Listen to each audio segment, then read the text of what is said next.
Hello, everyone. It is Thursday, okay? And we are Hello. here with the panel, okay? Hey, ladies, how is everybody doing tonight?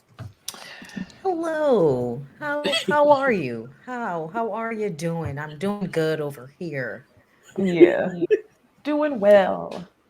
So we're missing one member. She's out of town today, but she'll be back on our next panel. So we're gonna give Jamie some love from here. But she chilling in black, so she good, okay? But it is Thursday. I feel like it's been a long week, but a short week with a long week too. And Yeah. it's just time to discuss some things and have some fun or whatever. I have water because I always drink water. Is what I have. What are y'all drinking tonight? Does anybody have anything else other than my little bottle of water? Water. Kombucha. Oh, we on our healthiness today. Yes, What? yes, yes. We You gotta know, have some but hard liquor next time. it's always once the intro starts, I sit down and I'm like, you know what? I'm just gonna have water today. Matter of fact, I got two things of water today, so I didn't have to get up. But once that music, our song come in, I'm like, damn, should I have gotten We some got such wine? a drink Damn. Don't worry, because I'm it's gonna a turn my camera party. off and go get something. Yeah. We should have a Girl, hard listen. liquor night. I went out yesterday, and so I did a little bit of a lot because I drank when I was out, but then when I came home, I did some more Mm. Casamigos. So I'm in a place where thank God for those little hydrate ID packs from Target. Thank God for those. What are And those? yes, Are they like IV packs or like IV packs like boosters? they The help liquid with your IV. hydration. So like if you're feeling because like I didn't even know they would work until I think I got sick or something not too long ago, and I started drinking those, and it would help. You know what I'm saying? It would Hmm. help. It would definitely help me get my bearings quicker because I was feeling weak. Like I couldn't do what I needed to do, and they help. And those saved my life after my bachelorette trip on the way back from Houston. Girl, Tell them about Woo! it. They don't Saved make my you want to know. life. leave. Make you want to live. So I have a couple of questions from the subscribers of all of us. Just two I thought was like real simple. You know what I'm saying? Not too deep. Somebody want to be on our bed. I'm like, we don't discuss like personal stuff. Gonna leave that be. What But was they asking? You said somebody it's what? like when y'all meet y'all men and how I'm like, why y'all act like Oh, leave people see and saying stuff. I feel like that's stuff to leave on our own channels. Like I don't want to know. I don't know what somebody wanted to discuss about their man, their husband, their saying leave that be. So I'm like sometimes put it on the Y'all wall over know there. me. I'm an open book. Well, Lick the fifth member. So it's like he always around here, so it's fine. You I know. mean But the two look they got mine on good. my channel. He popped up. I dropped a whole video. You can see his face. I know, right? Did you love the video when you did you like because you lived it? So like was the video like an out of body experience seeing it, The for yourself? day of the wedding was outer bodies. So much that I forgot a bunch of stuff that happened until I saw it in the video. And when I saw it in the video, I was like, oh my gosh, like damn, I do remember that. I do remember that. Yeah, it was nice. Oh yeah. I see somebody said they cried. Man, I damn near wanted Oh, to cry. So That did is so I. sweet. So did I. that's so It was Mm, very beautiful. It was everything. I was really, really happy that I made it. Cause yeah, yes, it was a beautiful day. Thank it you was for so super amazing. chat, Kimberly Keaton. Hey, everybody. You know what I'm saying? Hey, B, for Jamie and everything like that. The two questions that I have, that they asked us. One, did you ever imagine your channels being where they are now when you first started doing YouTube? But also, how do you keep from crashing and burning like many other Black YouTube channels do? And I feel like, Don't ask me that's. that. No, ask me that. I have a unique answer. Go ahead, y'all. Well, I think like for me, when I first started, I always thought like, I have a plan. So I didn't think I would get to where I am so fast, but I always felt like I would be successful. But it was like, because some people on YouTube for years and don't get a following until like years later. So that was surprising for me. So that part was kind of weird, but I always felt like, hey, look, in like 8 years, I'd be like popping. And it was like within like 3 years, I kind of got popular. Um, and about us not crashing and burning like we know the back YouTube panels, I feel like it's because no one here feels like we have to be the boss of it. Like we're really four individuals, but we're also a group. So it's not like we're not battling for the spotlight. I think some panels implode because it's just they don't mesh or gel well because people can just feel one way or the other. And they probably don't communicate a lot. And we talk every day. So I think our communication is amazing. And because we all are four grown women who know what we want individually and also as a group, like we have a whole plan as a group. It's not just fly by your seat of your pants, it's whatever. It's like, no, what we do is always planned. And that's the best way I think that we've not imploded. Because honey, it's been over a year now. Yeah, it's been over a year. Go ahead, Necey. Okay. I thought the second question was about our personal channels. That's why I started laughing. Okay, number one, did I imagine It my probably channel? can be too. You Yeah. probably answered that way too. Yeah. So, did I imagine my channel being where it is when I first started YouTube? No, not really. I didn't know what I wanted to make videos about. I just started talking about Insecure because I was talking to all my friends about the show. And I figured I would just be putting out videos to talk to my actual friends while we was on lockdown in the pandemic. And then other people started watching, but I didn't think that my channel would be where it is. I didn't think I would still be making videos. Now the second question, how do you keep from crashing and burning? I have to agree, Jaylee, it's really not hard. Out of like all my videos that I have to do that I have on my schedule, I'm like, sometimes it's like, damn, I have to do it. Kind of like working out. Like you never want to work out, but then once you actually get in the gym, you're like, oh my gosh, I'm so glad I did it. That was so much fun. That's how I feel on my channel. But every Thursday, whenever I get with y'all, I rarely am like, damn, I don't want to do this. You know, I'm always like, oh man, I can't wait to go talk to the girls because it's just a conversation with people watching. So for crashing and burnout for my own personal channel, I know, I think I know myself well enough to if I try to go OD and do more than what I know I'm willing to commit to, eventually I will crash and burn. So I don't, I mean, I YouTube, I do it as I feel. I try to make it a hobby. That's what I'm saying. YouTube is not my primary job. So I just try to make sure that I keep it fun and I keep it a hobby. That's pretty much it. For me, personally, the first question, did I ever imagine? Okay, like you're a veteran, like you're a whole veteran. So even how YouTube definitely is now, it wasn't even like that then. So like that's a whole different like era too. Honestly, when I tell y'all, I wasn't really thinking about the future when I started doing YouTube. I just knew I wanted to do it. And now that I've been doing it for this long and I I'm this person in this environment, and I'm somewhat successful, I think not somewhat. Say that again. I mean, because there are more ways. Take away somewhat. Say it. Say it again. Nope. Put some respect on your name. Nope. Okay, because I am successful at this. Period. I feel like looking back on things, I feel like I always knew I was gonna be this person. So essentially, kinda. But realistically, no, because you could never really know. You can just kind of keep doing what you're doing and hope for the best. And that was me.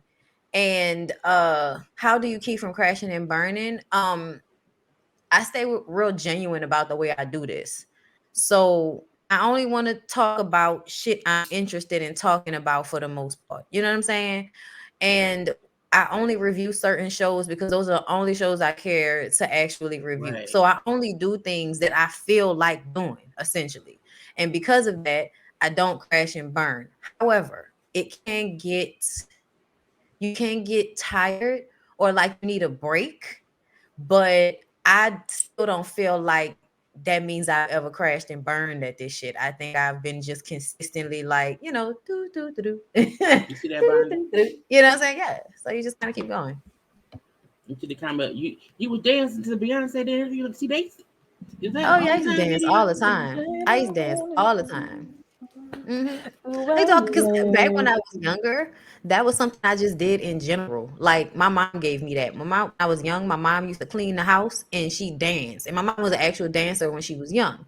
So like she would be in the house like doing the most, like just really dancing and shit. And I would just sit there and watch her do it. So like when I got older, that was just kind of a thing I would do to make myself feel happy in my house. Like, so I would put it on video when I would do the videos just because it's like entertainment, like just doing something different, whatever I felt like doing. So that's kind of why I did that. But I don't do it as much anymore because, girl, listen, I don't have that same energy. I can't even stand up and do videos the way I used to. Niggas be stand up talking. Now it's like, bitch, I work out and I ain't about to be standing up talking. That's too much. Who used to do that? People used to review videos. Bondy did. I did. I used to be like a level one. Yes, I used to stand Whenever in the bathroom. I went back at your whenever I went back and looked at some of your old reviews, you were sitting down on the floor. That was a couple were standing up, like in the very beginning. The very beginning, I would be standing up in the bathroom, like put the phone, like I would the first place or the second place we was in together. The first place. Yeah, that's what Love and Hip Hop Atlanta came out. And we was living in a shotgun, and I would be in the bathroom because it was the most quiet room because we had window units all up and through the house. And y'all know it's hot in New Orleans, so you can't turn the window units off so you can be quiet, so I can die in here. So I would, be in the bathroom because you couldn't hear the noise. But yeah, I used to be standing up. And one day I was like, yeah, I can't stand up anymore. I'm out of breath. But it would make me be more physical in whatever I was doing. And YouTube was so different. Thank you, Rhonda, for the super chat. This is the only panel I keep up with. I also love you guys individually. Thank you very much.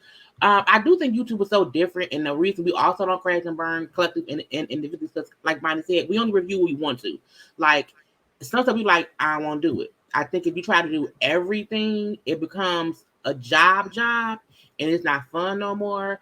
And even the shows that we like, they get on our nerves, it's still fun to laugh and talk about what we don't like about shows. I think that's another way to not crash and burn. It's like you can't try to do something just because someone else is reviewing it. Like you have to really want to discuss it, because honey, it'll get dumb. The good thing is though, we all have subscribers who don't care what we talk about. They subscribe for the personality. So that's the best part. They watch what we talk about. Court shows, random news, random gossip. It don't matter. Little chit chat, couponing, whatever it is, they're gonna, you know what I'm saying? It's all of the thing. But we haven't done a certain thing in a long time. And then last week we was like, you know what? We should kind of touch back in to something, and something is back. Let's get to Marry, Fuck, Kill.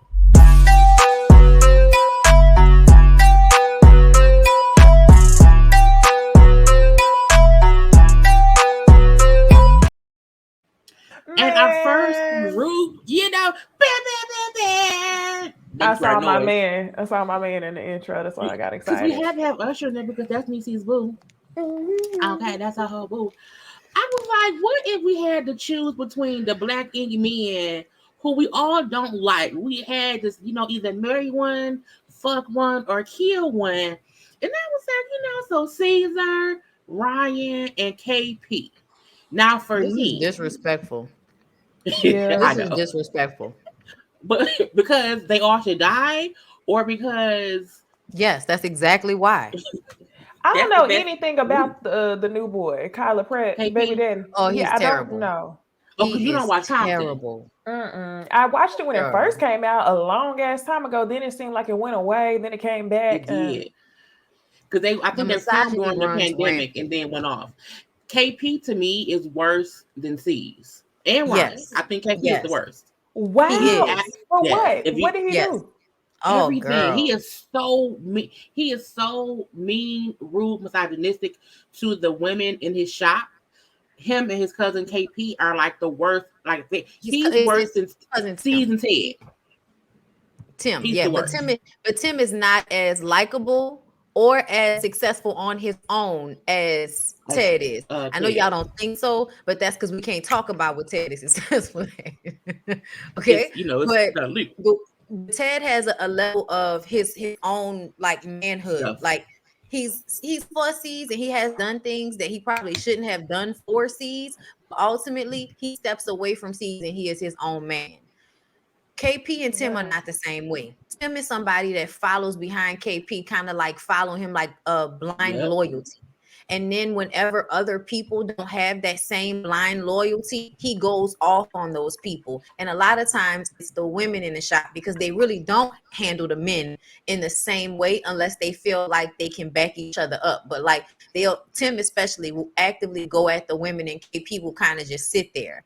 But And this not last say season, nothing. right.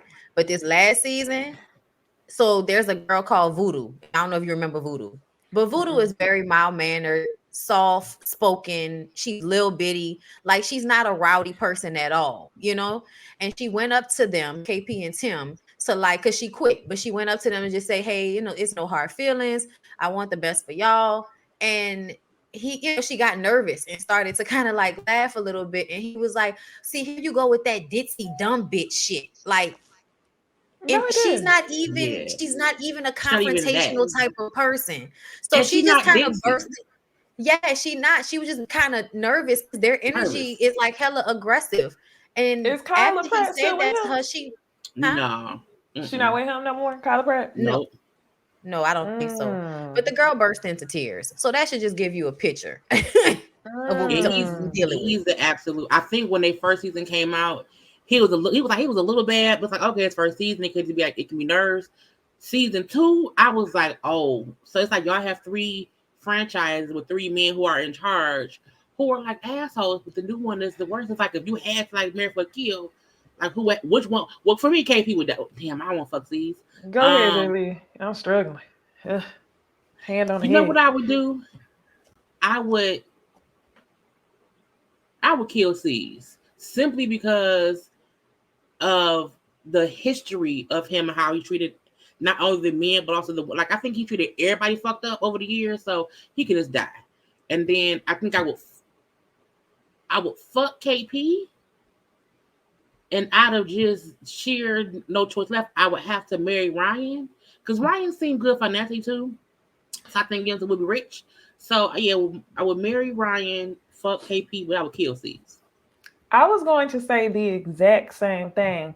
Um, I just knew that at first, I was like, would I marry C's? Because he did act like a damn fool behind Duchess, and I know he will do whatever I want him to do.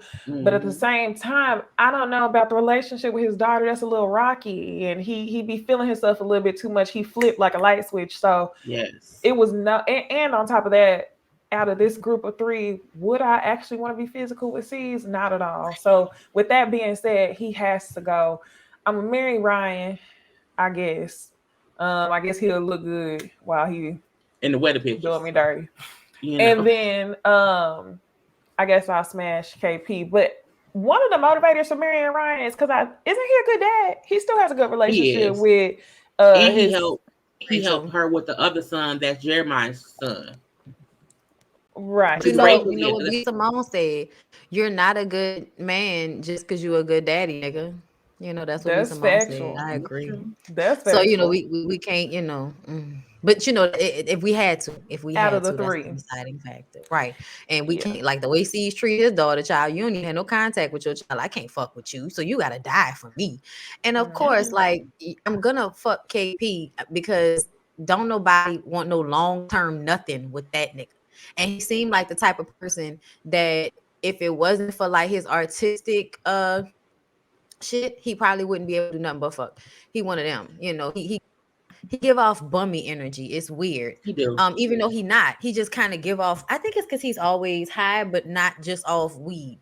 You know, they in Cali, so niggas And be just the just walking around fashions. high. But I feel like it seemed more like a lean type of thing sometimes. Allegedly, I don't know. I could be wrong, but Oh, he that probably type do. of slowness is unattractive. But yeah, if I'm in a blend, then I guess. And of course, you marry Ryan because Ryan has long term potential and has his head on a little bit straight and has more compassion than sees, even though he's just as much of a hoe. But I don't think we've ever seen him be like C's has been. C's has been like mean about it with the women that he's been with, and I feel like it's because he's insecure. Versus Ryan knowing that he pretty, so he don't necessarily have to handle women a certain way. He can just kind of just detach and walk away. He don't have to be nasty about it because, like, nigga, I'm pretty. I don't have to be nasty. And C's is like, I'm insecure, so I'm gonna be nasty. I do think Ryan's gotten better over the years. I feel like C's hasn't. Like, Ryan's still not perfect, but he's better than he was like 2 seasons ago. And I feel like C's has just never matured enough to like even realize he's done fucked up things. And that's just, I'm like, he irks all my fucking nerves. Now the second group, I felt like let's get some, you know what I'm saying, some like 90s, early 2000s actors for certain roles. I know, right? You wrong for the last picture. Well, because I could not find for Mekhi Phifer, I could not find you like didn't find a youthful picture. Yeah, or even the one of him now that wasn't like all weird and like look, it was he needed better photography. Really? Not even from Soul Food? Because I didn't want to get any of them from like their old days. I wanted them kind of how they are now. What is with them last? Is this how Mike looks right now? I feel like Mike's head is much bigger than this now. It is. But I want the big head one because then it would have looked weird next to Lorenz and Omar. I want to make them all look fairly. Omar don't look like that today though. Omar Epps' face is way no. That's what I'm saying. His face is much more swollen. He kind of look kind of like Martin did. He don't look like that. I ain't seen that man in a while. But for Lorenz Tate, Omar Epps, and Mekhi Phifer, who I think their movies back in the day, they were like heartthrobs. I think Lorenz is still a heartthrob, not because he's like actively in different things. He looks the exact same. Like he has not aged a bit over the past 30 years. And I was like, I don't know. It's just he's just so handsome. Girl, I'm so mad because I had to put myself in the right mindset because I went and looked at a picture of Mekhi Phifer when he was young, and this man was he would be highly competitive if we had the ages right. Oh yeah, when Mekhi was out back when he was Lim in Soul Food, like that's what I'm saying. That's why I was like, you couldn't find one of those because I feel like Lorenz looked the same, but Omar looked young, you know, like back in the day. So I feel bad that we put Mekhi up here like here because, like, back in the day, Mekhi used to be giving you, bitch, I would dick you the fuck down energy. But I feel like Mekhi, even now the grown man. Yes, there we go. Yes, but give see, us that young thug. That's young thug Mekhi. I want a dope grown man, you know, will pay the mortgage, Mekhi. I think that Mekhi was like, you know what I'm saying? I'll get some weed, some drinks, or whatever. Gonna fuck with good. Pay the mortgage, girl. That's what we base. Hold on. Because if you're gonna marry someone, that's what we basing this on. If I marry someone, will they pay the mortgage, or are they gonna just, you know what I'm saying, fucking leave? That's, you know what I'm saying. All right, Jelly, you gotta go first. Oh well, I would marry Lorenz. I would actually, damn, somebody gotta die. I didn't think about that when I was making them. I would still marry Lorenz. I'd probably fuck Omar, and I fuck Mekhi. I would fuck Omar and then kill Mekhi. Because Lorenz can't die. Y'all bring it up. Fuck Omar and kill money making bitch. Okay. Ooh, money making bitch. Don't even talk about it. For me. Oh, you didn't finish? Can I fuck Mekhi before I kill him though? No, you cannot. It's giving Bobby Brown brother all over the place. I'm sorry. Not Tommy Brown. That's what it's giving. It's giving up always go be Bobby Brown brother at this age. Yeah, it'll be Mary fuck kill. Oh, I didn't want to kill Mekhi, but he's died. He's dead.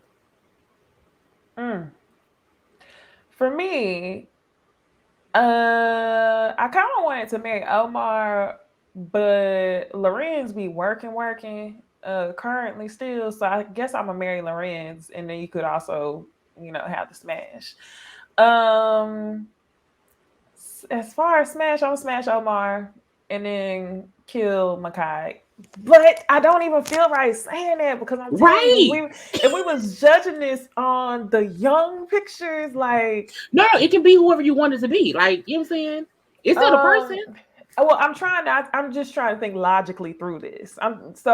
I stand by my answer by thinking logically. I'm a marry Lorenz when it comes to the money. Smash Omar, just to check that off my bucket list, and then Makai can go. But if we had the pictures, I'd probably have a different If we had movie option. characters, Yeah, this would be so much easier So because we can which do movie old character? dog, we could do old dog, we could do when Omar was in Juice, and we can do when Makai was in Soul Food. And I But see, feel like, you Omar, know, but Omar from Juice was a bit pussy to me. I think I prefer Omar when he yeah, wasn't in too deep with LL Cool J. okay. Because when he He was still like was a little undercover, sketch. Yeah, and he was still sketch. You still couldn't trust him. You know what I'm saying? Like, I don't want to marry a fake, federale hood. That's scary. You want undercover federale hood, nigga? I can't trust you. I don't know what's going on. That's scary. I don't know who gonna pop up. So for that, if we put him in that movie, then he gotta die. And then if we think if he went too about deep, he would Makai, die. yeah, and if we thinking about Makai back in the day, then Makai would get fucked, and Lorenz will always get married, just because I would think Love Jones Lorenz. Yeah. yeah, Play but me that's some why I jazz say if it music, was the nigga. younger version, like Lorenz, to me, his younger stuff looks more baby face than like, oh, True. he's so fine, I want to smash. So that's why I was saying if it was a younger version, I wouldn't marry or smash Lorenz. He would be the I one to feel have to like go. I feel like maybe Lorenz to me in my head became like adult man attractive in Love Jones. I do think before that it was more younger movie. I can't think of a movie before that I felt What like, about the Why oh, Do I Fools fuck him. Fall in Love? He was on drugs and I couldn't get into that. And he was like a kid. It was a kid vibe even then. And he was crazy and just I don't know. But I do And think because the Love person Jones he is like played wasn't cute. Them hoes used to yeah. be losing their mind off that nigga because he probably had a third leg, but he wasn't cute. Polar tink tink. Polar tink tink. But I guess they can, they'll get fucked in real life all the time. Now the third set I have rappers. Okay, rappers. I feel like what we do. What we do with these three men: So I felt Common, Andre 3000, and Busta Rhymes. I really feel like Busta Rhymes has looked different over the past couple of decades. So I don't know what decade y'all want to pick from. Because I think who he was back in the day when he had the dreads was one thing. Then he was real skinny back then. Then he got muscular. It was whatever. And then he got extra thick, and I was confused. So y'all can pick whichever Buster y'all want, but I didn't have time to find three Busters. But for me, I will for sure, right, those days, I will for sure marry Andre 3000. Andre 3000 to me gives off a good dick, good incense, good food, good water, good moisture. Like the house that we have great smellings. I just something this he's like real Incense in mellow the to me. house. Yes, like playing the flute and shit. It'll be real relaxing or whatever. You know what I'm saying? So I would definitely marry Andre 3000 and three stacks. I would for sure fuck Common. I just wonder what the dick do. Because he dated so many women in the industry, I just wonder like what is info. And I would have to kill Buster because I don't he gotta die. I love his music. Lately, we've been on the same page. I agree with you 100,000. 100,000. I agree. Yeah, that was an easy one for me. Just look at the way Andre 3000 just looking, You know, can't you just hear the sounds when you like? I feel like if you marry him, every day would feel like a Sunday, where you like in the kitchen and you listening to like some black ass music, you making the pancakes with the burnt edges. Yes, you drinking tea, not coffee, because we laying off the caffeine. Oh yes, that's what it would feel why like. she But like then you wake yes, up because Pre I'm just rolls imagining it. ready. You yes, wake I up agree. and you think it's Sunday and it's the whole damn Wednesday. You're like, My how the fuck we get goodness. here? How did we get to Wednesday? What Hmm. happened to Monday and Think Tuesday? that you're the one. Right, If not, you are the the prototype. prototype. Come on, Andre. Listen, that's what it's giving. We'll tiptoe to the sun. Do things I know you My boss like. don't have a conversation with Oh. Jesus. My boss can talk to Jesus. What do you do? Y'all. Listen, I feel like I would smash Buster because I feel like Buster energy give me, you know what I'm saying? Don't these my people want to, you know what I'm saying? Like it just Extra, extra. It felt like it would be impressive. It felt like he'd be tossed all over the place. And plus, Bust all big and shit. He not just big. That nigga tall. You know what I'm saying? So, Yeah. I'm here for the young Bust energy. And plus, let's not forget Busta's energy has always been down below in the abdomen area. So we would definitely smash ration on Busta. I agree. We'll absolutely marry Andre because Andre would be the lifelong smasheration that you want, along with the breakfast and the tea, and probably always having a good connect. And you would kill Common because Common would try to play games with you while wearing tight shirts. And it wouldn't do. It would be like, nigga, are you serious? I know you fine and all of that, but you wearing a tight shirt. So I need for you to just tread a little lightly around here, sir. Calm down. He felt like he would just be a little bit too full of himself, Who gives more big dick energy of these three?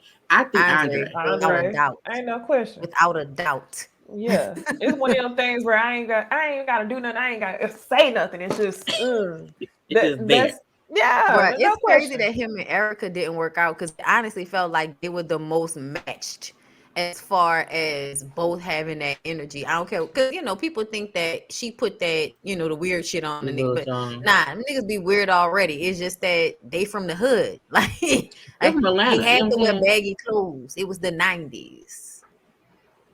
I would love a show about him, but like not. I just want camera to follow him doing random shit. Like it would be like some form of like ASMR. Like this, I just want to like to see him just like walk into the shower but with clothes on. He come out naked and like it's only for like the belly button up, and we can just imagine what's below. I just want to see Andre. Take off your cool. I miss Married for a Kill. We didn't Married for a Kill in a while. It's been like forever. It's been at least 6 months.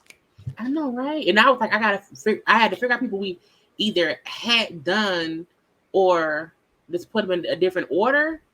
Because I'm like, some folk, I remember who we said about some people. I'm like, I got to figure out. We hadn't done this group. We hadn't done them. Because I'm like, I just gotta.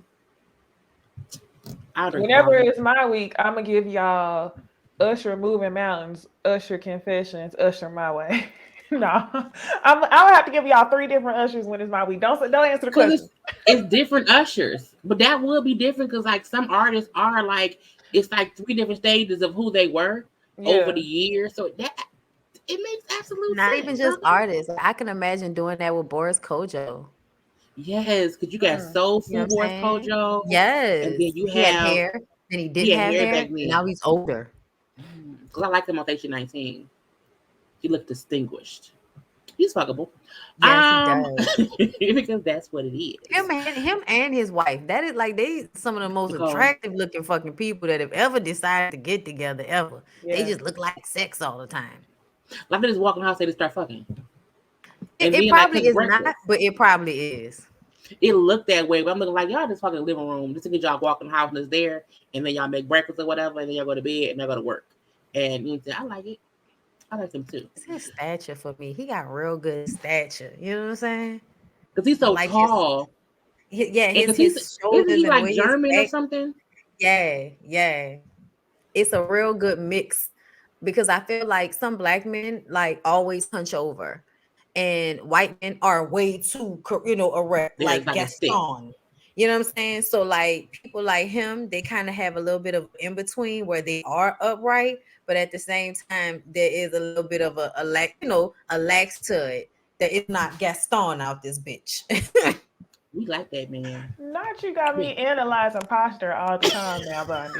You really do.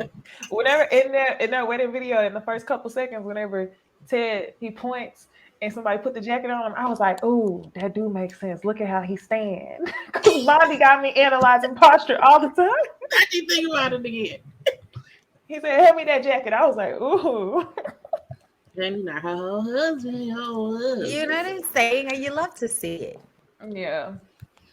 Now it was a whole Billboard Awards that came on. I think it was, I don't know what it was, Sunday. So let's get into a little bit of the fashion from that shit that we saw.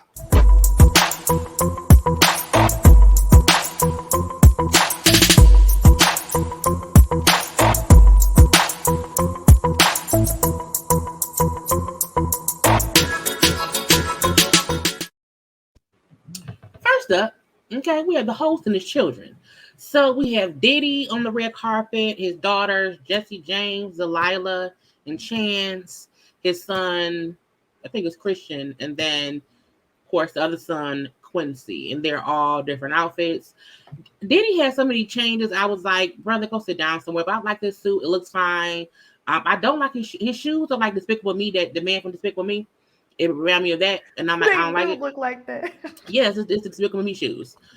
He holds his look in his hand. That's fine, but the suit looks great. It's a little bit tight around the titties, but I mean, he just have a wobble in the titty. We won't know. His daughters look amazing. I really wish they would stop dressing twins as twins. They're older now, like let them be separate. But I'm like, at least they look cute. It fits right. They are gorgeous girls growing up the same age because he had kids all together with different mamas. But fine. Christian Combs, who was I think the youngest son, I want him to stop having his chest out. I feel like he's a kid still, and it makes me feel uncomfortable that his nipples is out. And then Quincy, I don't like it. I like the jacket color, but I don't like it with the pants. But I mean, he's handsome. What do y'all think? I like all of it except for Quincy's pants. How tall is Diddy? I'd be so confused, wondering how tall he is. Sometimes he looks tall, sometimes he don't look tall. I don't think he that tall. I don't think he probably like 5 foot something. I don't think he's 6 feet. I'll say that. 5. Really? Handsome man. But yeah, no, I love it. I've been seeing, I forgot what the group is. It's like a group of black men, and they do like flash suit mobs. And they'll pop up at different places, and it's like a whole movement of hundreds of black men wearing suits. But this man in the mob, in the group, he said, them athletic slim fit pants are no longer. Now we going to the wide leg. 5'10". Okay, he looks taller than that.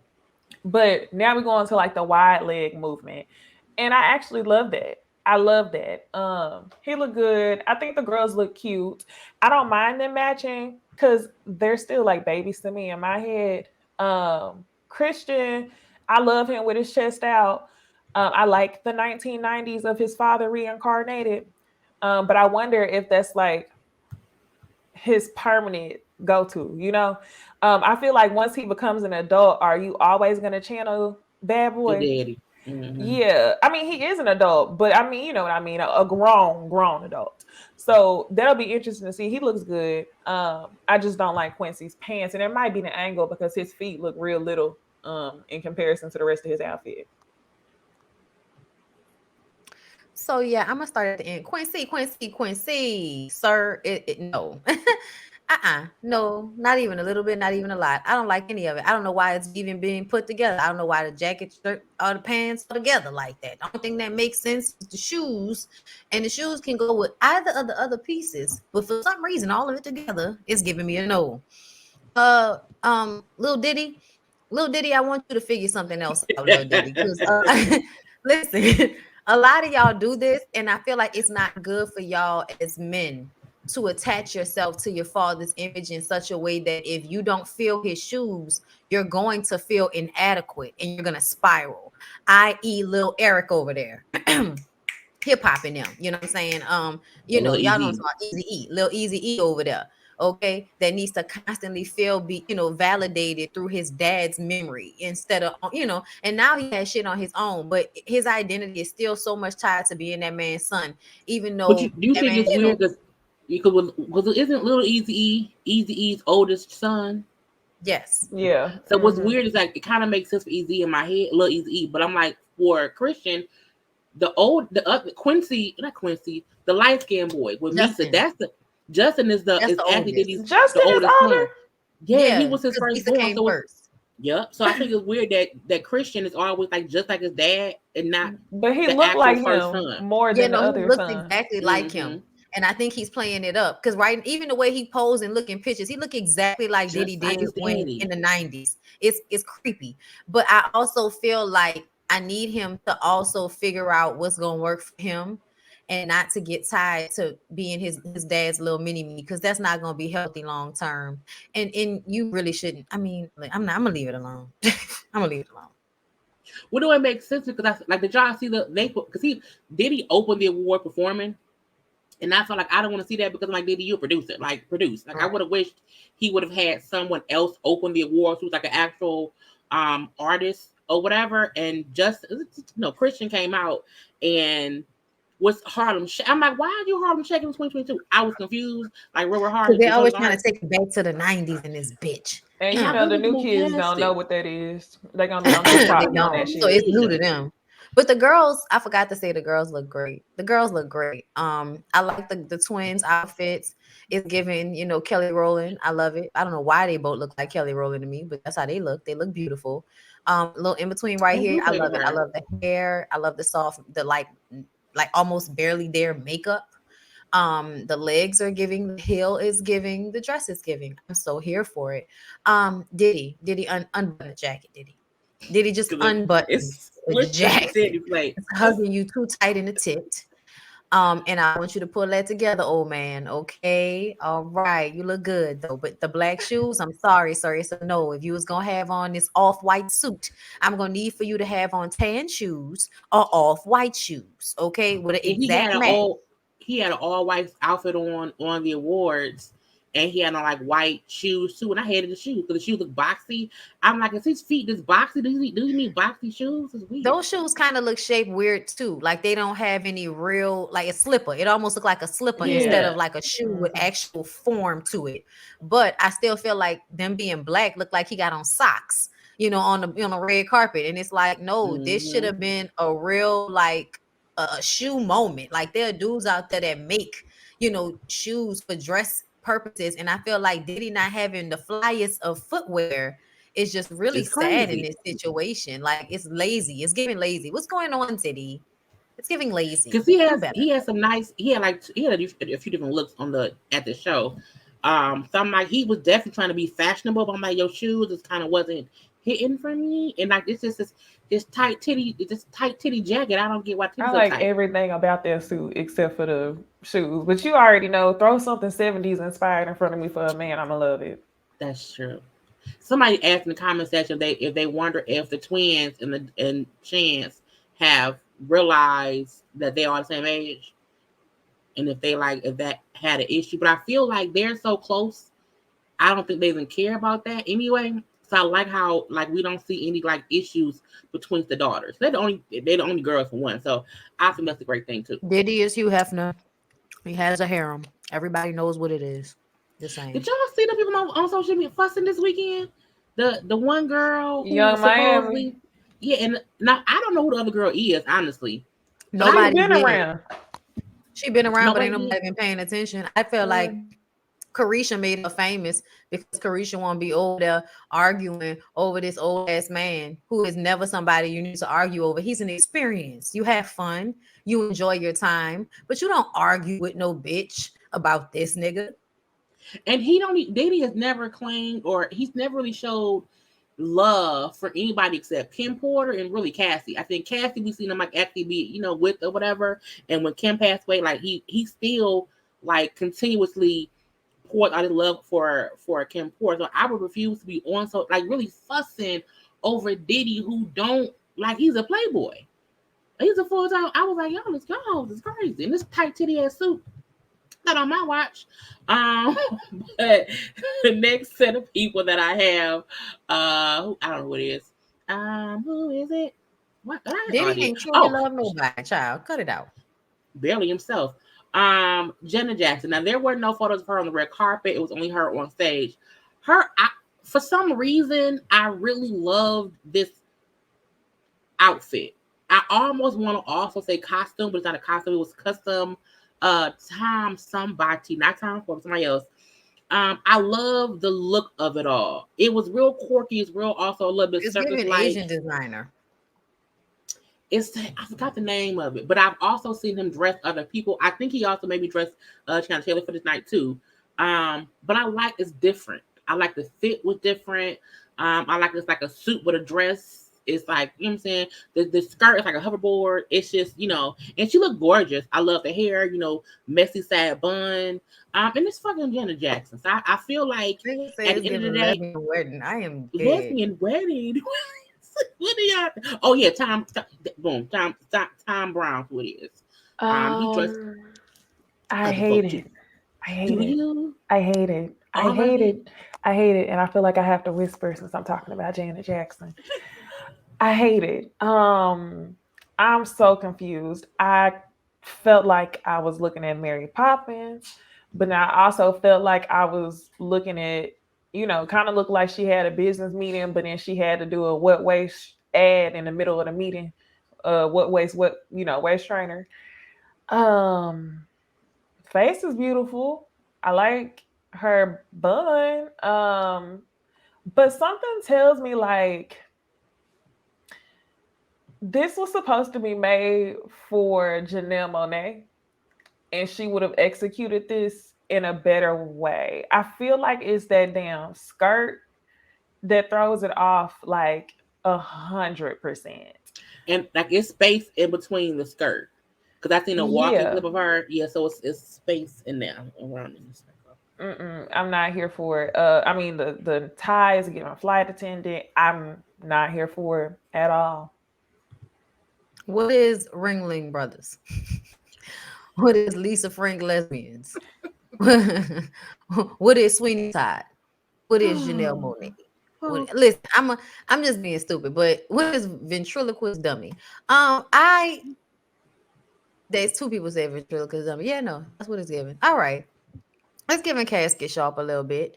The reason why I thought it was like Asian is because the skirt, like the way the skirt looks, and actually the structure of it reminds me of like how kimonos are made on geishas. Um, and the bun, the way the bun looks, that also reminds me of how I've seen some like Asian designers design hair for their looks, is like with that kind of messy, but then also neatness to it. And I'm not the only one that's, I'm sure they're not the only ones that have done that, but I'm just saying that's why I said that, because y'all was saying it was an English designer. Um, which also makes sense when you think about the Mary Poppins of it all. Because that's exactly what it's giving.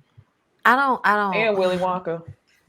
and Willy I wanted to Wonka. pull up the so Yeah. that was the so yeah, it looks I mean, it's those are the on brand, shoes. but I don't.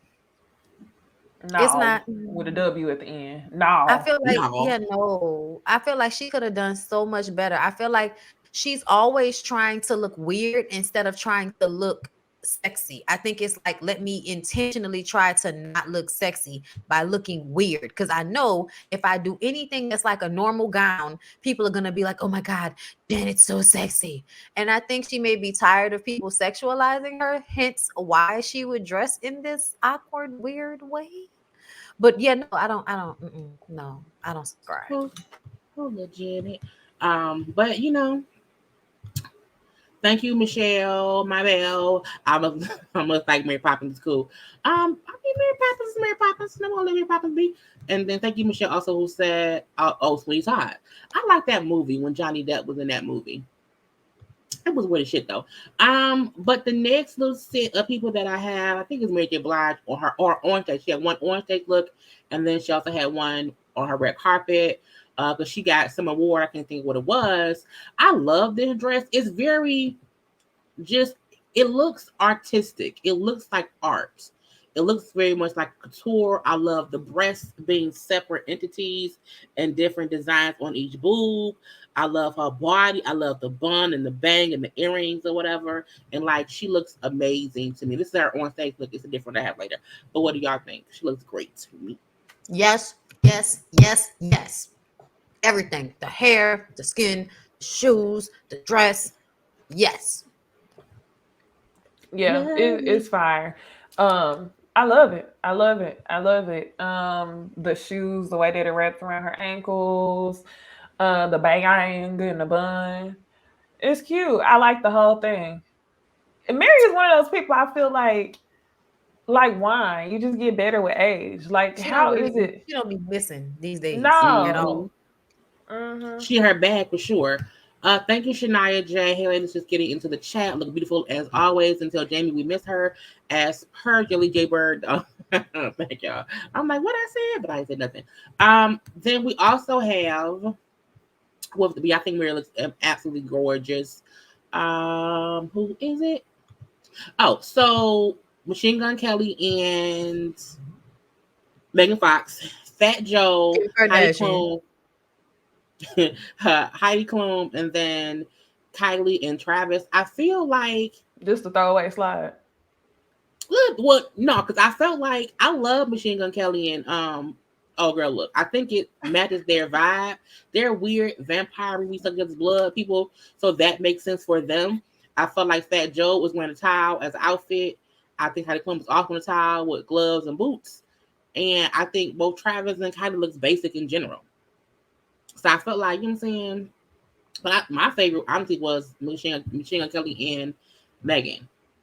Is that I right, like Megan? Megan Okay, Fox. Megan Yeah, Fox. I Okay. like Megan Fox dress. I like Machine Gun Kelly shoes. Everything else about this is a throwaway slide to me.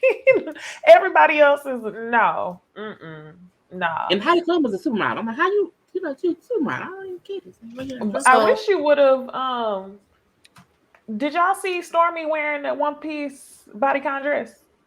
I thought it was. Everybody was talking about it. That's one thing we should have talked about for the fashions. Um, I have mixed opinions. Like it's one of those conversations where you say, "Dang, can you really say that a little girl is dressing too fast, or are people over sexualizing a child?" Do you know what I mean? But personally, for me, I would not have a child who their main priority is running around and playing and flipping and stuff like that, wearing a bodycon dress that was one shoulder just because the nature of her being a child, you know? So that's how I feel about Stormy wearing that. I really wanted us to talk about that. When I seen her, when I kept seeing people, I didn't care. I was like, she's a kid. She was 3 or 4. I'm like, I don't get no fucks about a little kid. She need to be at home, just somewhere else. And I also thought the dress was so simple and basic. I was like, I didn't get why it was a big deal because I'm like, she shouldn't even be there. Like she not made it. Well, she ain't even YV. Get out my face. So you know what I'm saying. It was weird to me that there was so many cameras following her, and she's 3. Like I was like, what's the point? see, that's exactly the reason why they probably should have had her dress more like a little girl. And it's not because they should have to, but because they are in the public eye.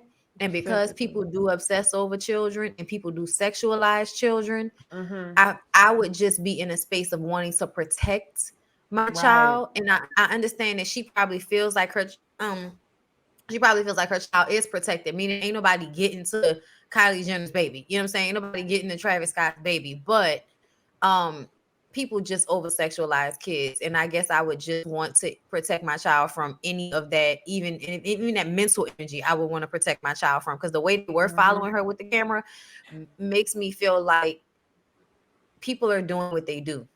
Even the Yep. people that I'm not saying the camera people, but people are doing what they do. I'm gonna just leave it at that.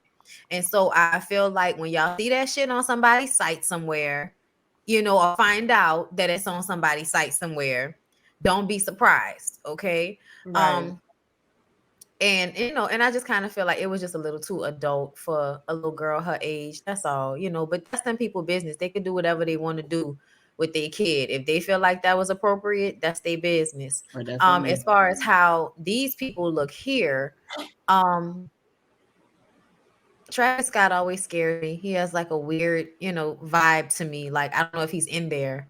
And Kylie, girl, no. Heidi, also, girl, no. Why are we mixing pastels with black like this? I know that that's something y'all feel like y'all should be able to do, but it just doesn't play well right here. Maybe if it was like a more structured dress, maybe something shiny that gave more of a nighttime look, but this dress almost gives daytime.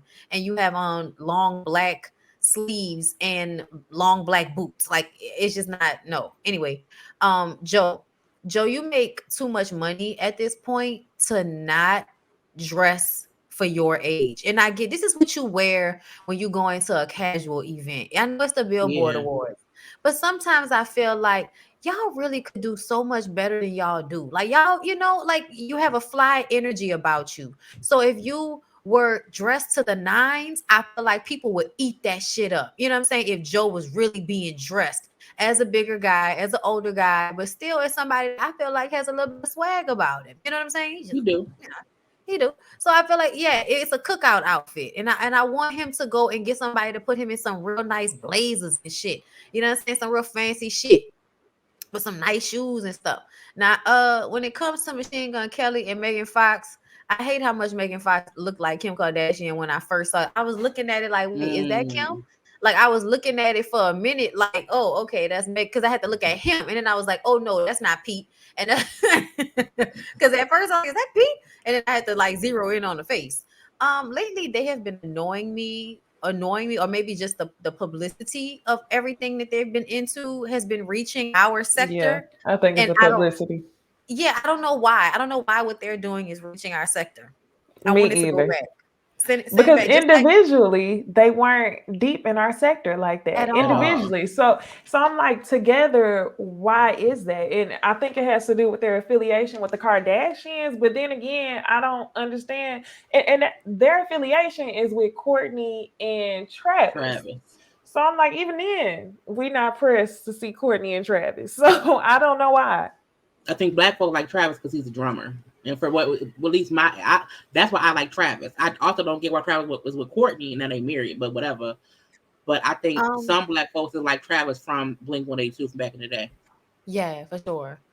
I like her dress though. I like I'm looking at it. It's giving early 90s tees to me with the arms and the shoulders and the embroidery and the bang. And I think he's given, rocker, tight jeans, spikes, studs. It's the look.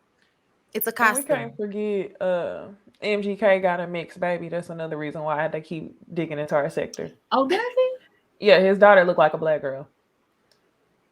Well, Jesus bless his little heart. The next group of folk we have around here is, I think it's okay, Black Girl Realness. We have Chloe, we have Bailey Stallion, we have Tiana Taylor, and also Doja Cat. I loved all of their looks, but also felt Doja like Cat got all a of little their tan, looks huh? a little bit, little bit, little bit. She wanted to be a little bit darker. And she had her nipples covered perfectly, so that was a good thing because people had, you know what I'm saying, slips on stage. We're gonna talk about that later. But I liked all four looks because I felt like they weren't something we've seen before. For one, I think they all look different in their own way, and like I like when no one looked the same. You know, sometimes we have people who have the same aesthetic dress or the same look, just in different colors. I like how each of them look different. I thought Chloe was the best look for me. I like the fit of the dress. I like the cutout on the side. I like her face. I like the fear that she's giving in this photo.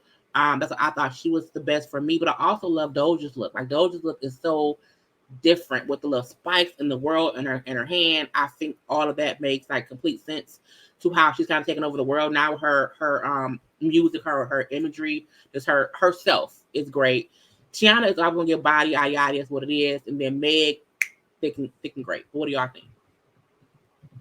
It's Doja for me. There's other pictures of Doja that I saw that I really like. She had these gold nipple covers that match that gold purse that she's packing in her earrings. Mm-hmm. Yeah, definitely Doja for me. She looks good. I like Tiana's outfit. She kind of reminds me of Coyle Ray right here, which is weird because it should be the other Oh way around. yeah. Coyle Ray reminds me of Tiana. Um, but yeah, that's cool. Meg, I do like Meg's outfit. And I think it might just, I don't know. It's something about it to me where I feel like something's missing. She looks good. She looks good. I love the top part, but it's something about the skirt that feels like it's missing. But Should it whatever. have been It's maybe cheap. longer, you think? It's cheap. At some Maybe. point, it's cheap. Yeah, and I think it's given cheap just because the skirt is a mini skirt. I think if the skirt was maybe like 2 inches longer that came down, I don't know. I really don't know because maybe even then I wouldn't be satisfied. But I like the top part. I like the sleek hair, her face, the shoes. Something just I can't explain it. It's supposed Chloe, to be giving Greek goddess. It's giving Greek goddess. I don't know. I really don't know because she does go for that Greek goddess look a lot. It was another time when it's either Jessica Rabbit or Greek goddess, but I don't know. I'm just not really feeling it. Chloe, looks really good. I like the cutout. I just wonder if she's hot. That's the only question. Leather is hot. Listen, I don't. So, all right. I'm gonna just say I like both looks on the outside. I don't like neither one of the looks on the inside. I think Chloe looks amazing. The stare, the hair, the body, the outfit, the cufflinks, the sleeves, love it. Doja, I had to go look at pictures of Doja's dress to really get an understanding of what I was looking at because I was like, I don't know what I'm looking at. But I went to go look on her Instagram and yeah, I loved it. The shoes had toes, and I thought that was quirky like her. There's Different. always something quirky about it, and I love that. I love the ponytail. I also love that during the shows, they support each other. Like rap girls support each other, so she knows the words to Meg's song when Meg performing the song, and all of that. I love all of that shit. I love when they support each other. And then, Tiana, we know you got abs, sis. We do. Can you please just try a little harder next time? It's giving lazy. You know what I'm saying? It's giving lazy. It's giving if I do something to my hair that gives Janet Jackson circa 98, then I can Never just come right. there with my abs out, tits out, something that shows off the pelvis and boom bow pow. These hoes are on my dick. So I get it, 'cause, she always looks good, but essentially it's just lazy and she could have done better. And Meg, I feel like their go-to with Meg absolutely gives Fashion Nova. Their go-to with Meg gives overly done sexual. Like everything is too fucking short. Everything is see-through. Everything is barely there. You know what I'm saying? So even though like she's sexy and she's beautiful, I just kind of feel like sometimes a full skirt with a split, like it's a goddess look, right? So why not have the same material at the top, long, going on at the bottom with those splits that will really like cascade up her leg, and it would not give this, we got this from Fashion Nova shit that it tends to give because it's so lacking in material. Because sorry, but like even on Fashion Nova, I don't know about y'all, but you ever go in there and you looking for regular clothes and everything is like something is out? Everything. Your ass gonna be out, your side gonna be out, your stomach gonna be out, your titties gonna be out. It's never a full. That's why I stay on She Inside, because I need to have some full garments in some of this shit. Everything can't be the thought shit you wear to the club. And I feel like almost everything on there is the thought shit you wear to the club. And I feel like that's what Meg often does when she doesn't have something really good. Because I feel like her last look was really good. I forgot which award show that was, but y'all remind me. Yeah, I do think she on the red carpet for like award shows. It's Yeah, like fashion.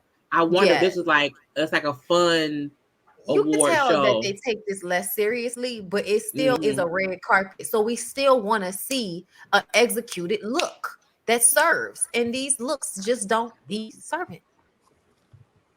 What you want to say, Necey? I just struggle with Meg. I struggle with the people styling Meg. That's it. Because I feel like if somebody who had like I love Meg because she has a regular ass body, real natural body. But if somebody like Zendaya was wearing the outfit that Meg was wearing, I would not think that it was like thotty at all because Zendaya is shaped like a model. Her body shape is different. And her body shape is different. So I'm trying because they need to find ways to dress Meg to execute the assignment. This is a nice dress on her, but I'm trying to figure out like what you don't like about it. Yeah, I'm trying to figure out what I don't like. I don't want to say it looks thotty. I think it may be because it's so short. I think it was a bit longer. It'll be like even if the skirt was longer and she didn't have the train part of it, and it was a slit, that probably could have been less thotty. But I can get it looking that way. I don't even want to say thotty. It might just be what Bonnie said with the material. The material is given soft, thin, not very. The top seems like it's more expensive than the bottom, and that's where it falls short. And it's nothing. She's showing skin up top, which is fine. Nothing thotty about that. But the top looks more expensive. Like that's a heavy duty ass bra cup. But as far as the bottom, it just is giving slit, and they just could do more shit. It's giving her pussy might fall out, and I don't know why that's necessary. It's And I possible. don't even want it to sound like I'm, slut shaming girls or anything, because I don't want y'all to feel like that, because you'll catch me in a short dress too. But it's not giving what it's supposed to give for this event, Tisha. Like, it's just not. Hey, Alex. But Alex yeah, here. hey. Hi, Alex. I'm expensive bottom. This is the next round of people that we have for tonight. We have Mary J. Blige's red carpet look. We have City Girls, and then also Lotto.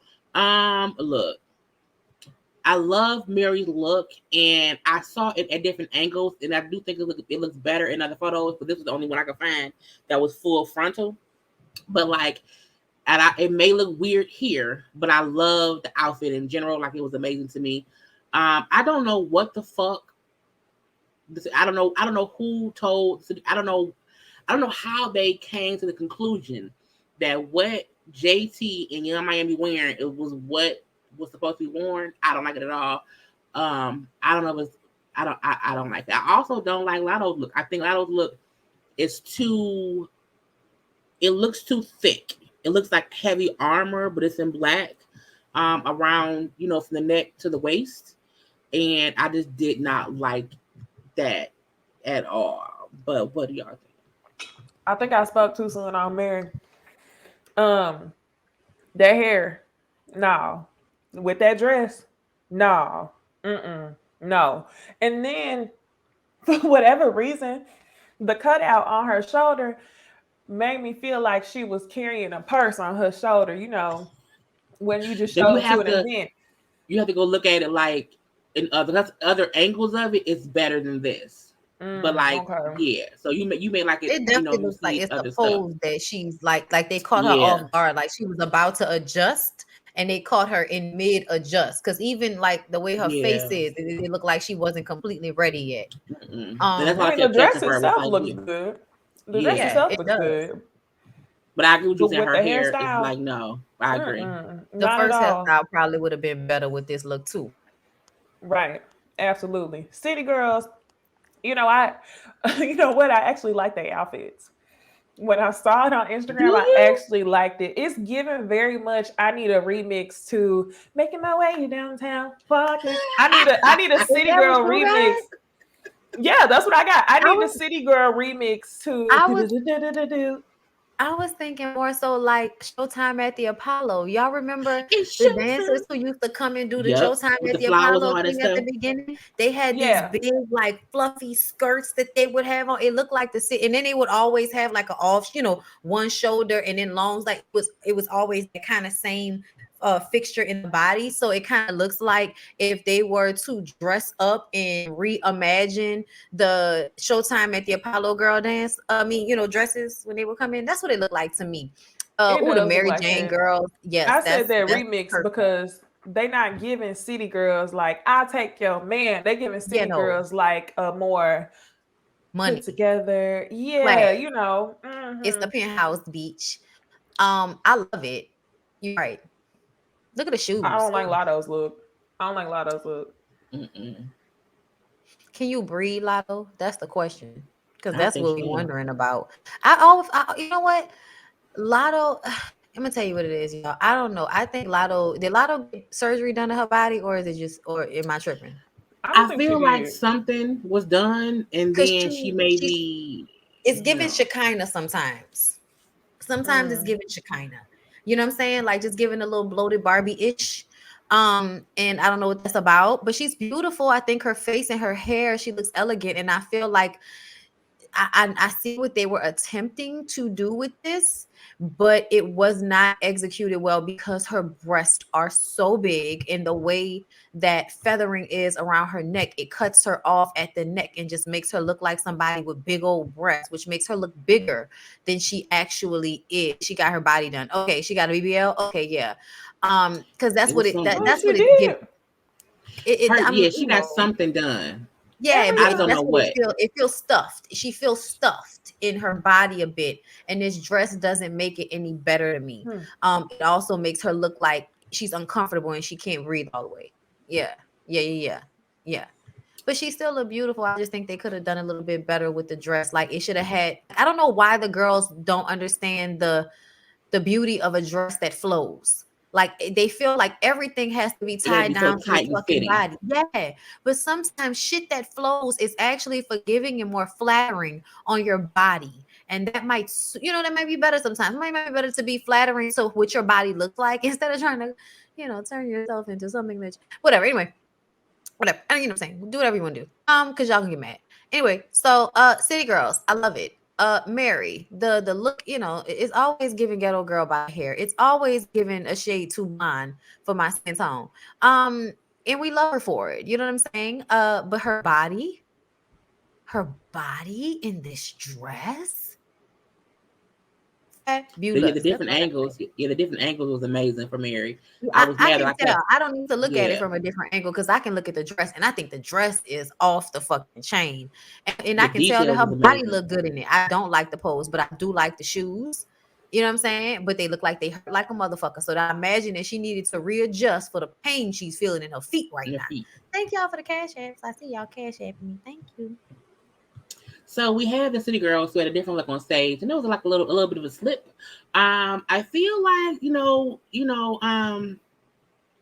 looks were looks. And this is Okay. why there is nothing wrong with a flowy dress. Damn, JT's dress would have hit. Damn.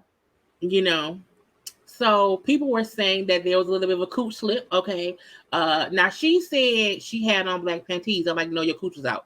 Not out, but you can for sure see that, Bro, that is in fact a pussy lip. I know how them G strings and them G strings be doing you, and they be getting all in your lips, and then your lips be one lip on the outside, one lip on the inside, until you can go and pull that shit out and correct it. Girl, I'm telling you, it's that you got to go back and readjust the shit and pull it back because the shit that moved and shifted. Girl, girl, we know what's going on.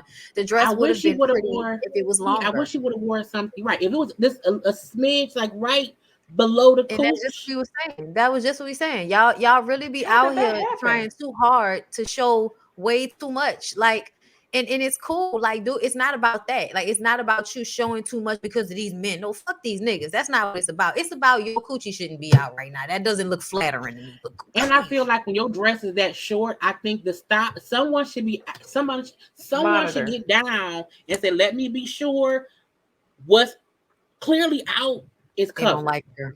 They don't like her. Because I like both dresses. I do. I like both dresses, but Yeah. it's just too short. You know what else it is? Her ass is too big. She another one that be walking around with the titties and the ass so goddamn big that it's giving, bloated Barbie. It's giving like helium. And I don't know, JT, I don't know your life, but I done seen a few videos where it's like you could tell she can only wear spandex comfortably. Anything that has any real structure to it is gonna be hard because of the way her butt and her breast are shaped. That's probably why they're covering up her breast with that, with this here, because it Feather kind of thing. Is gives her a more breast really that classier look. big? Oh, girl, there's a I video of don't her know. walking, and she's kind of like walking back and forth, and her tits look so big, and her butt looks so big, and I was just like, oh, girl.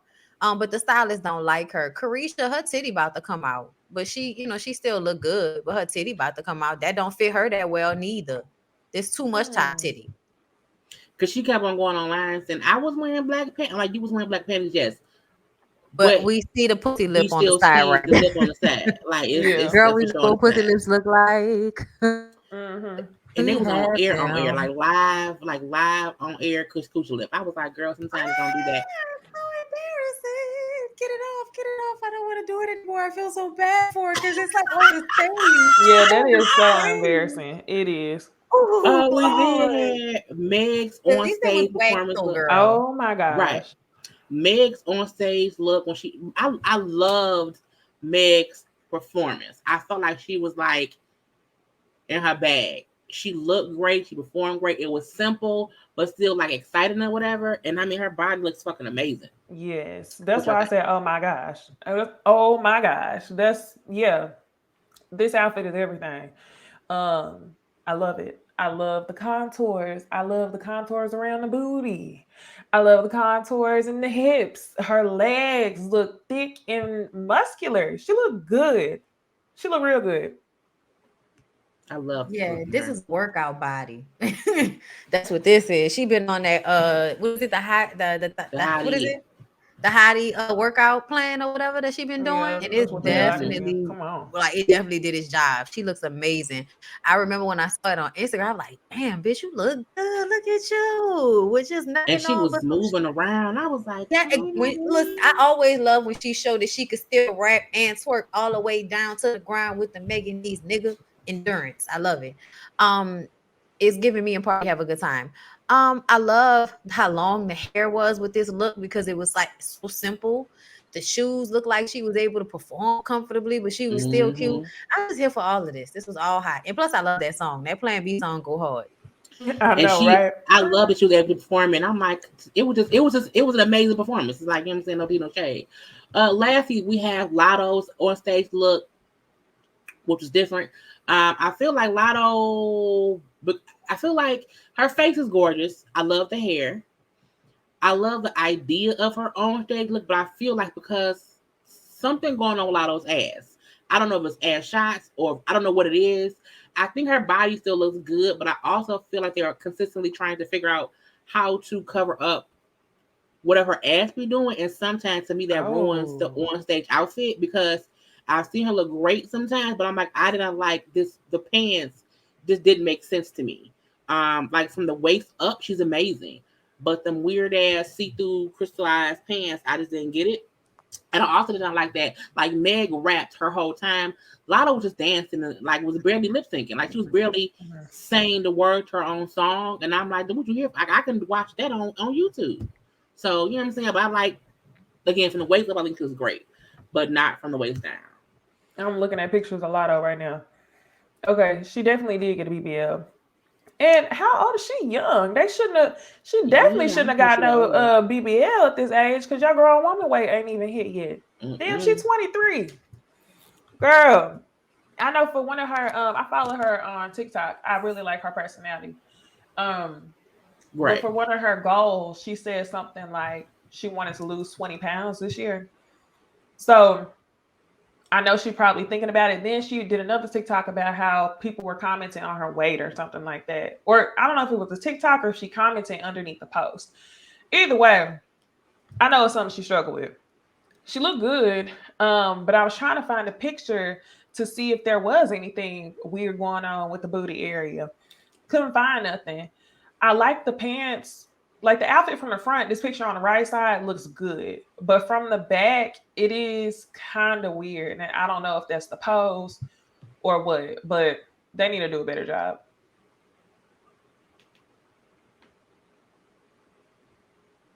You on mute, I mama.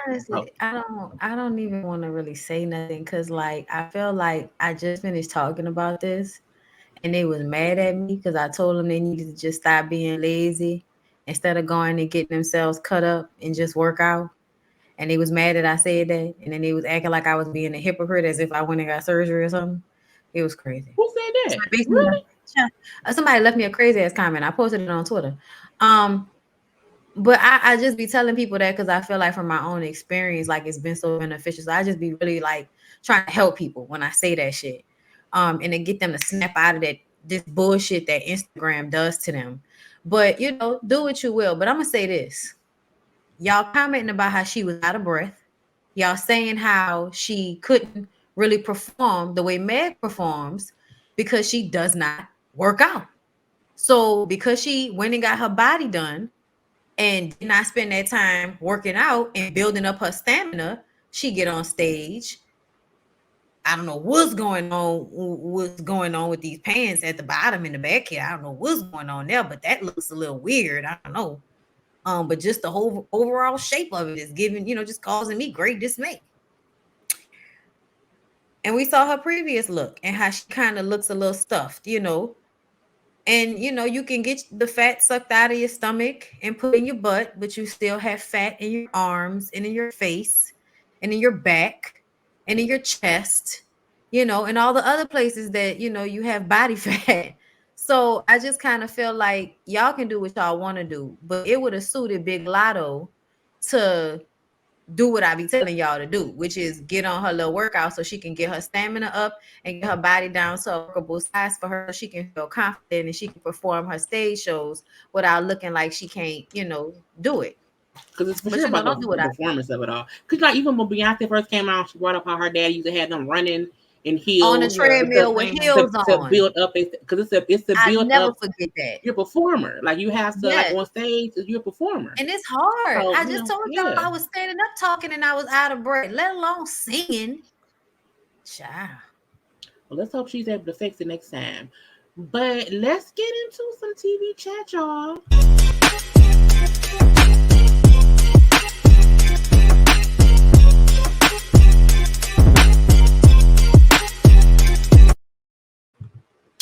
So the reunion for Married at First Sight season 14 happened, and you know, this season I feel like we gave up a long time ago because it was like same old, same old.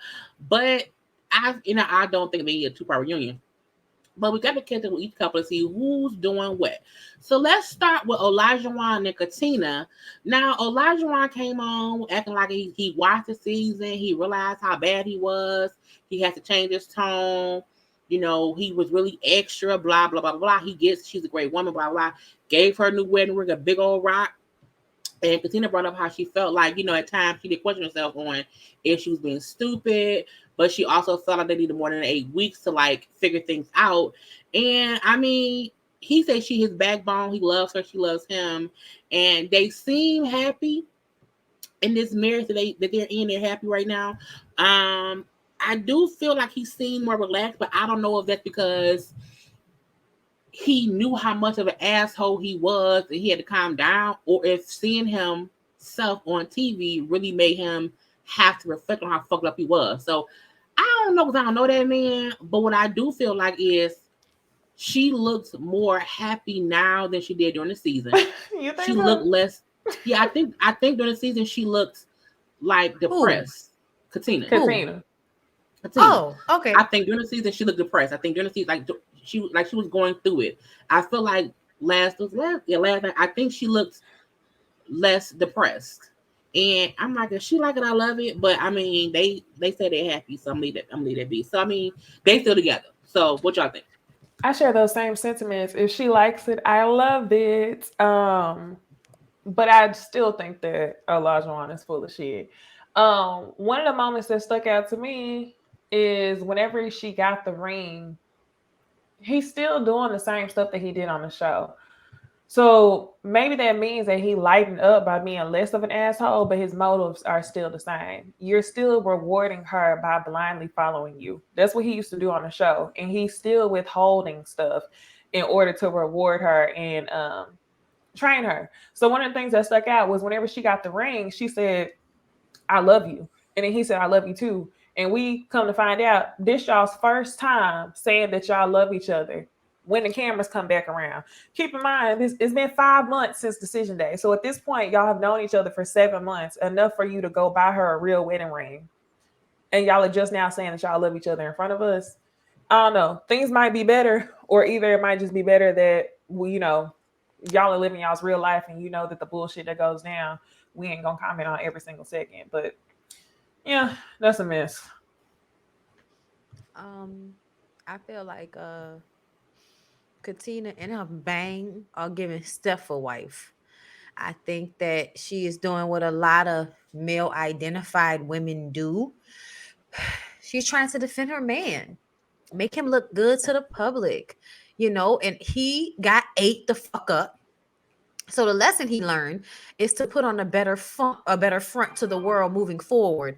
If he wants to be successful in any way, he needs to put on a better front and stop letting everybody know how much of a douchebag he is, because that's what he was doing on the show. And now he's realized I need to bring it back. But much like Necey said, I actually put that in our DMs about that comment that he made when he gave her that ring about how, I'm, giving her this ring because, people were eating me up on Twitter, and she just, she stuck beside me and she believed in me. And I'm like, oh, so you're not, so you gonna act like we were online tripping, we were online, wilding out, seeing something that wasn't there, trying to bully you, and she had to just be patient until you could do what exactly? Be different, because you needed to be different, because what we were saying was true, but you're gonna sit up here in front of us and act like we were tripping and she needs to be patted on the back because she didn't listen to any of the advice that people were giving her as it pertains to staying with your manipulative ass.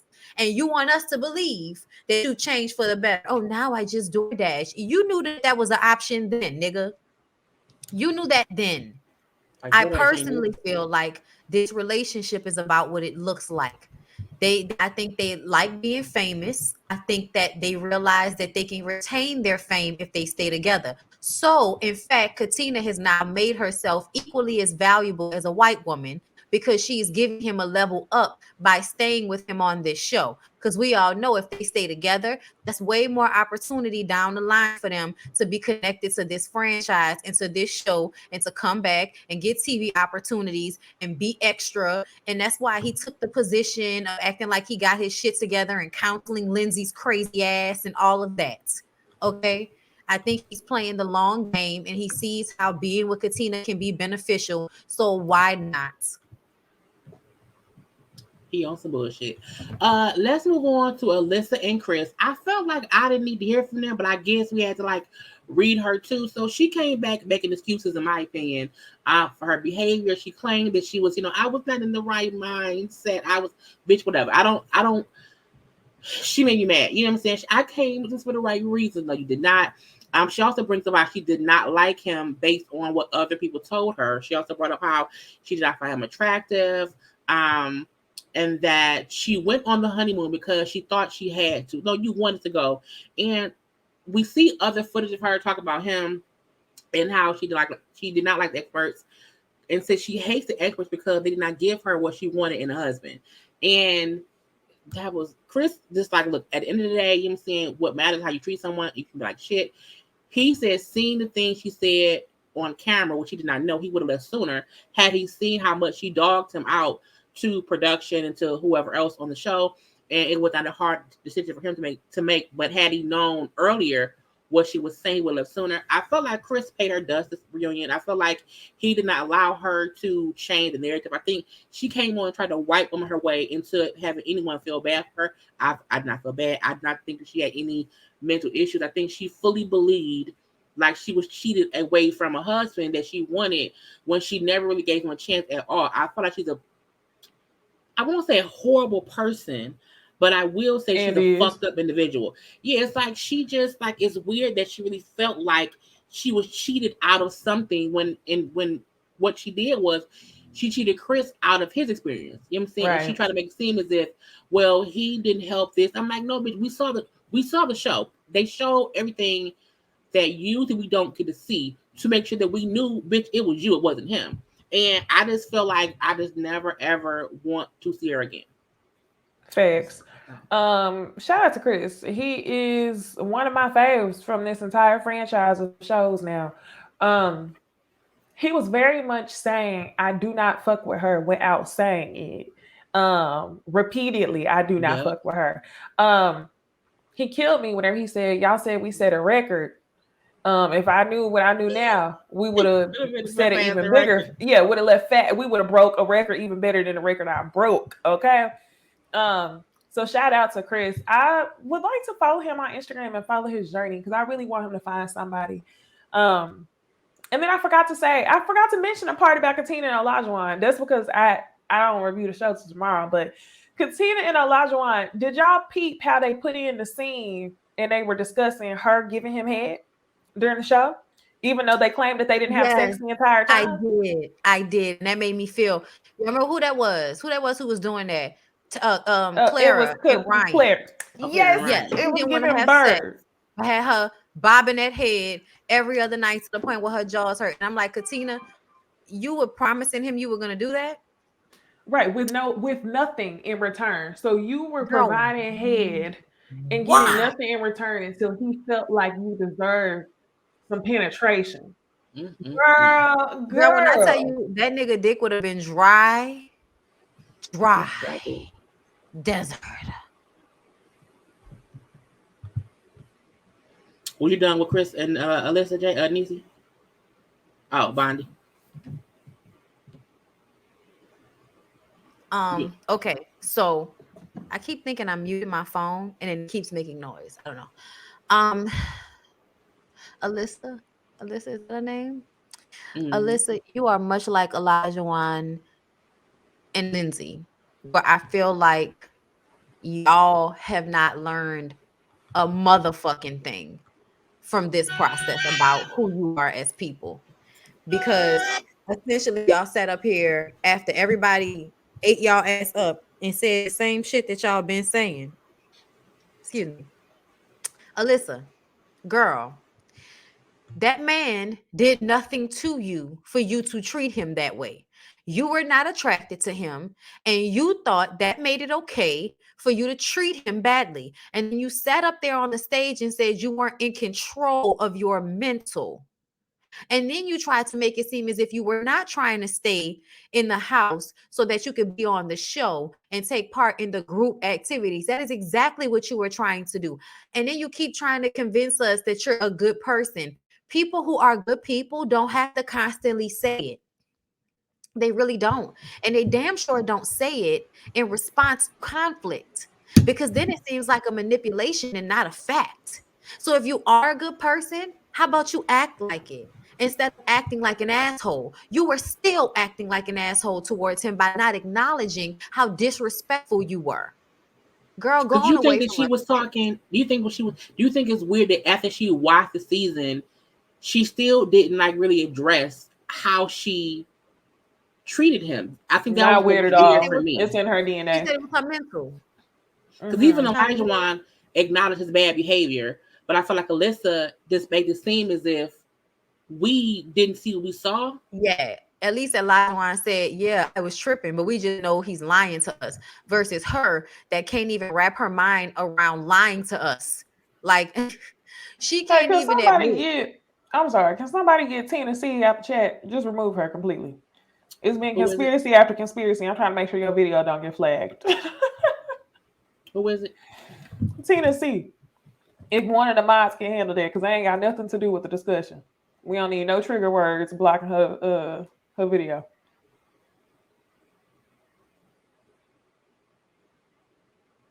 We don't have time for the bullshit.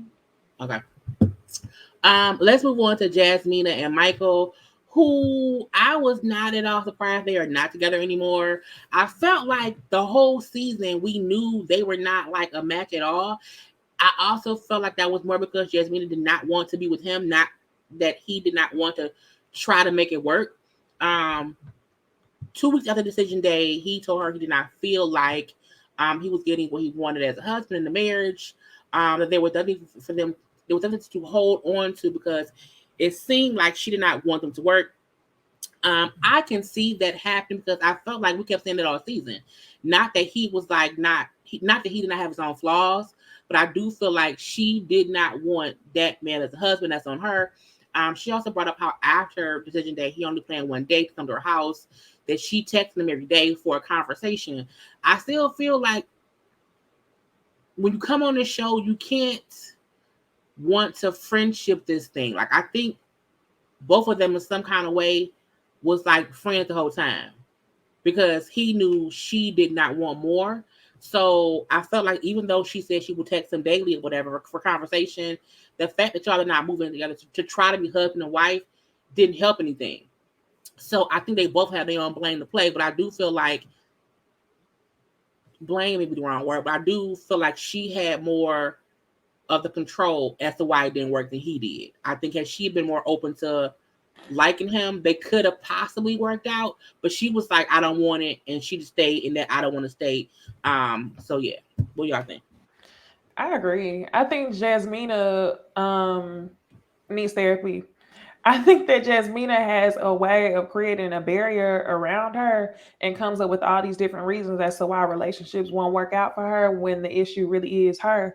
Um, she kept saying that Michael should have tried harder, let her know that he was attracted. And I was with him whenever he said he not gonna do that type of stuff if he didn't feel welcome to do so. It literally was like she did not like him at all. So I think Michael made the mistake of saying yes on decision day when he know damn well everything said that he should have said no. Especially whenever they decided to live separately. So I'm glad he came to that realization. And Jasmine just needs to get some therapy. I completely agree. Actually, I feel like Jasmina has a level of delusion to her that is dangerous. And I think that when she said he was aggressive and he stopped talking to her because he didn't feel safe talking to her, um, I feel like he was in his right to do that. And I feel like she absolutely she weaponized that word against him when she said it. I think it was intentional. And I think she's trying to act like well, if I say aggressive, that doesn't mean that it's aggressive in a physical way. I think when people say aggressive, they think they mean a physical way. And I understand the difference between the two. However, when you're having an argument, it's conflict. It's not going to always feel good. And for you to get on national television and put it out there as if you felt scared in any way when you know you didn't. Because he didn't physically, nothing she said about what happened was a physical thing. You know what I'm saying? So for her to do that, I feel like it was a passive aggressive way of creating that barrier, first of all. And I also feel like it's a part of what is wrong with Jasmina that is going unchecked about her. That's why I totally agree with her going to see a therapist, because it is something that by the time she gets older, people are going to realize it's some type of real like mental disease or something going on with Jasmina. Because like the way she would respond, I low-key feel like she emotionally abused him. You know what I'm saying? Because it was a Yeah. coldness, but then you were requiring She openness. did. Mm-hmm. You were constantly trying to control the way he expressed himself. You gaslit him in a lot of the situations, and you misconstrue situations. And then you leave with this very disingenuous energy as if you were really giving him a chance. And I feel like that was more about people not seeing you the way they see Alyssa than it was about y'all actually trying to give it a chance. Which is why as soon as y'all decided on decision day that y'all were going to be together, that y'all also were not going to live together. So Because yeah, it's sad. when she said that he never made her feel like he never made her feel like he wanted her romantically, I felt like because you made him feel like he didn't have a chance, so he never Mm-hmm. wanted to cross your boundaries with what he may have wanted. Because then I feel like had he been aggressive in trying to pursue her romantically, she would have made it seem creepy, pervy. Like he tried to take it. I think it would have been that. So I I do think feel her like he, saying he was aggressive set the standard. Like I think that was the yeah, thing to make him not do anything else that was too yeah. comfortable with her. So It I think was it was two when she made it. moments when It's I true. knew it was something wrong with her, and this was from the damn beginning. Number one was whenever her mom came on and explained that she was abandoned. And then whenever she got on the show, she acted like Michael was the only one who had dealt with any trauma in his life.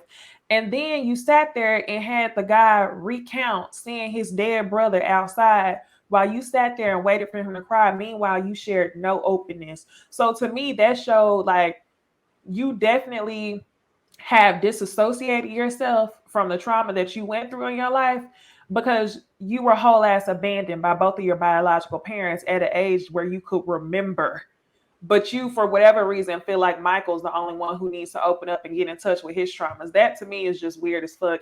And it was a power thing too. Like, oh, you cry to me and tell me what you saw, but we don't get nothing from you. It's definitely a delusion, like Bondy said. Honey, Jesus, peace be unto her. Let's go with Steve and annoying. Annoying. I stopped calling her annoying, but even she's still annoying to me. They're still married, surprisingly. But surprisingly, because I feel like she's so weird, nitpicky. I want my way. I thought Steve may not like that once they were off camera, but I guess she may be better now. They live together. She says about 6 days a week, so she kept her place, but they live together at his when they're together, so they have space apart too. He still is not working, but he gave her a timeline. Like if he needed to work, this will be what it was. Now, Kevin asked him, how big is your bank account? He did not give us, I want a number. I really, really want a number, but that's that man business. But he said, like, he provided her, no, she said he showed me he's responsible financially. He also brought up how he invested very well. He has some cryptocurrency and he saved money to be where he is. I felt like we thought that all season. So I'm not surprised that I he's didn't. still You didn't. See, I'm not surprised at all. I think he always had that, like, I don't have to work, bitch, leave me be. And notice that she's now comfortable with him not working or whatever. She trusts him based on his actions. A part of me still feels like she's annoying. And I don't see it working long term if she stays in that. I still think I'm right. And we may have arguments based on me not wanting to budge away from what I want in this. So I wonder how they're going to be like in 6 months to a year. I'm gonna tell you, Necey, what should have made us realize he was rich. Think about his attitude. So he got a rich man attitude. He feel like because he clean and he cook that he shouldn't like she shouldn't like he should like you remember what they were talking about? I'm right now. But you remember what they were talking about how he was like, you know, he wanted her to still kind of do things around the house. And he kind of was blowing up what he was doing in the household. And then on top of that, his attitude a lot of the time was kind of condescending. And we saw that when they were talking to her sister, you know, Sriracha. her sister slash brother. Sriracha, depending on which one we're getting. Okay, but Sriracha told us that the way he talked to people is very condescending, like he's a, you know, a know-it-all. And I was like, so condescending, know-it-all. Then you add that to the way he kind of was like, I ain't gotta tell y'all I got money. It was coming off like I'm being protective of my funds because I'm a rich nigga. And not, I'm trying to hide anything from you. Because when he said, he said, I invested in crypto at the beginning. Anybody that invested in crypto at the beginning hit huge. Yeah. Like millions and millions of dollars. Like I know people who like made millions and millions of dollars off of hitting off crypto at the beginning of it. So that's why I know that I was picking up off that. But he was hiding that condescending shit. And him feeling like he was that little cleaning and cooking and making the noodles on time and shit that he was doing. He was making it seem like that was such a big deal. And it's because he probably feels like, look, most men who make money like me or who are like me probably don't even do these things. So you should be really happy that I'm doing these. That's how they be. Remember, like Chris Samuels. Chris Samuels on Love and Marriage DC has that same thing where because they do certain things, they feel like they don't have to do anything more. And that's a lot of times a rich man's mentality because I do this, this, and this. I don't have to do nothing else. So I kind of feel like you know what I wonder though? I wonder if after watching the season and seeing things she said about him and that Sriracha said about him, I wonder if he was like a bit aggravated with how they, I guess, didn't believe him saying he was good because they did like talk shit or whatever. So I wonder if it was less like condescending because I think I'm better than and more about I saw what you said, bitch. I don't need to, you know what I'm saying, do this or that because I have, you know, crypto. I'm saying I wonder if it was that because no, when I was saying he was condescending, I wasn't talking about what we've seen of him. I'm talking about the way Noy's brother was talking. It to me sounds like the way they interact. And then when they were showing some of them clips, I feel like I was hearing it. I was hearing the tone. I don't think he's condescending. I think Noy is childish as fuck. So I think for sure. Whenever Steve talks to her in a very logical, matter-of-fact way, like you doing all this, but I'm gonna stay right here, I think she sees that as condescending. But for Noy and Steve, for whatever reason, Noy still didn't seem satisfied, even though she claimed she was satisfied. And I don't think that she was unsatisfied because he doesn't have the money he says. I don't think he's probably giving her any more. I don't think she even knows exactly how much money he has, which I feel like is probably why she isn't satisfied. Either she doesn't know or they aren't living like the money that he says he has, because I don't know. She just didn't seem like she was very. She not leaving though, and everybody else is. She's not leaving. And she kept her own place too. So maybe because he not paying, like she don't pay his bills. Like they have two separate places, so they could be it too. That she's not concerned with her being homeless because she has her own place. And I think he showed her the investments. He probably didn't show her what was in his checking account. He probably, but when he told her, he said he showed her the plan and his investments. And I think when he showed her the investments, I think that's probably what made her feel more comfortable. It's because she can see what long-term money he may have. But I think she doesn't have the complete picture. And that might be another area for her to, kind of feel like, we're good. But I also feel like essentially she's just a person that's not going to be happy because I don't think she's happy within herself. And she'll keep making it about other people. She'll make it about him. She'll make it about them not having the perfect amount of kids. She'll make it about them not having the house that they want. She'll make it about all of those other things instead of figuring out like why she's so unhappy all on her own. Because I feel like she probably was unhappy all on her own. She just always looked pained. Her ass hurt. That was Yeah, nice. exactly. Like a hemorrhoid. Like It just popped out my mouth. Like I shouldn't say that. it's uncomfortable. Mark and Lindsay, last couple, they are not together anymore. They were still fussing like it was a season, so it was weird. But I'm not. I feel like they both said yes, and I don't know why. But I think they thought when the cameras are gone, they both may be different. And it seemed like when the camera was gone, they were both the same. Mark still feel like she's like a bully and that she'll pick. And Lindsay said, I feel like you used me to help you finish your family's house and then discarded me off and said, go about my business or whatever. I still feel like Lindsay is a bully. I feel like she knew Mark was a pussy and she used that as a way to beat up on him until she left, until she was gone. So I don't feel bad for Lindsay saying that Mark used her when she knew how he was and she still stayed. Like if you felt that, you could have left. And I think Mark was dumb for staying with her because she's fucking bully. So I don't feel bad for either one of them. I'm happy they are broken up, but I do feel like Lindsay acts oblivious to how bad she is. Like even her saying that she moved to California to find men who are intellectual because he isn't. I'm like, it makes me feel like when he said that she would be mean to him, I'm like, she would be. And she would act like she wouldn't. So I'm like, well, no, bitch, you're mean. It's fine. So, but just admit that. Like, I'm happy they broke up. And she I gone. want to know what kind of threats they was they were putting out because they kept saying that it was like crazy, heinous threats, but then they would only say stuff like, "Oh, I'm gonna kick you out," and I'm like, y'all are not telling the truth because something about Lindsay is giving me very much. You missing some marbles. You off your damn rocker. I feel like she was probably threatening this man's life, but they didn't want to say it on TV because they kept talking about how intense it was. I do think that Mark decided to stay with her so that way he could get that house fixed up. Absolutely, because he didn't have anywhere to stay. And then he ended up, giving her a taste of her own medicine by saying, I'll put you out because you ain't got nowhere to go since you got rid of your place. I think both of them are equally toxic. I think that Mark utilizes the victim role. You're a grown ass 40-year-old ass man, and you've only been abused by women in your life, is what it sounds like. So I think he needs to figure out what type of backbone he wants in his next relationship. But these two were so, I could definitely see why the experts put them together, but they were so opposite and so complementary in the most toxic way. I'm so glad they're not together. I am also glad this did not turn into a Lifetime movie.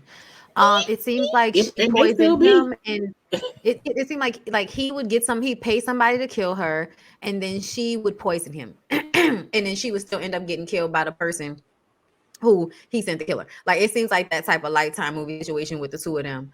I would just say that he's a user, and she really feels validated to handle him the way she does with the passive aggressive because it's like I'm not going to talk directly to him, but I'm going to say, I'm going to talk cash money shit about how ain't shit he is. And I feel like Lindsay doesn't realize that real growth doesn't need all of that extra shit that she's coming with. Meaning if you really were the bigger person or the better person that you tried to promote yourself to be when you're having conflict with Mark, you're always trying to point out how much better than him you are. I would like to remind you that if you really were that person, you would not have to beat him over the head with how weak he is. We can see it. You don't have to tell us. We've been here. Okay. You also won't be on the show. All right. And as much as he's weak, you are a bully. So at the end of the day, if you want to look at him bad for being a weak man, I'm gonna look at you bad for being the type of woman that will bully a weak man just because you could. And that's what you did. And you did all of the shit that you did so that you could use it against him, so that you could make him feel like he needed to be more loyal to you, or he needed to deal with your bullshit and how you talk to him and how you treat him and how you demean him and how you talk about how bad his sex is after you beg for it. Okay? Like, ain't that some shit? And then you're gonna turn around and talk about him all bad like that and play him out while you do these things for him. And you know he's using you, but you allow him to do it anyway so that you can be the victim later on. And it's the same thing he was doing to you. He used your ass up and then did the I'm not really going to be in confrontation so that I can be the nice guy and make her look like an asshole, even though I am an asshole myself. Like, that's what he was doing. So they ended up doing the same thing to each other. Okay? It's a shame. Jesus. You would hope that they learned, but neither one of them did. They won't. Let's move on to our next show, honey. But first of all, we need y'all to do something. Just like the video because it's what y'all supposed to do.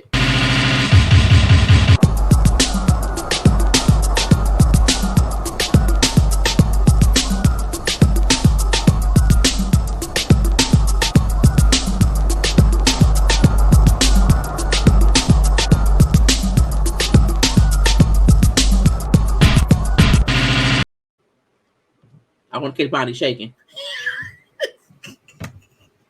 We are on. We are on. Put a ring on it, honey. We'll need 3 couples who need to all break up, but they probably won't. Because I'm like, go away with me. Go away, get on my face.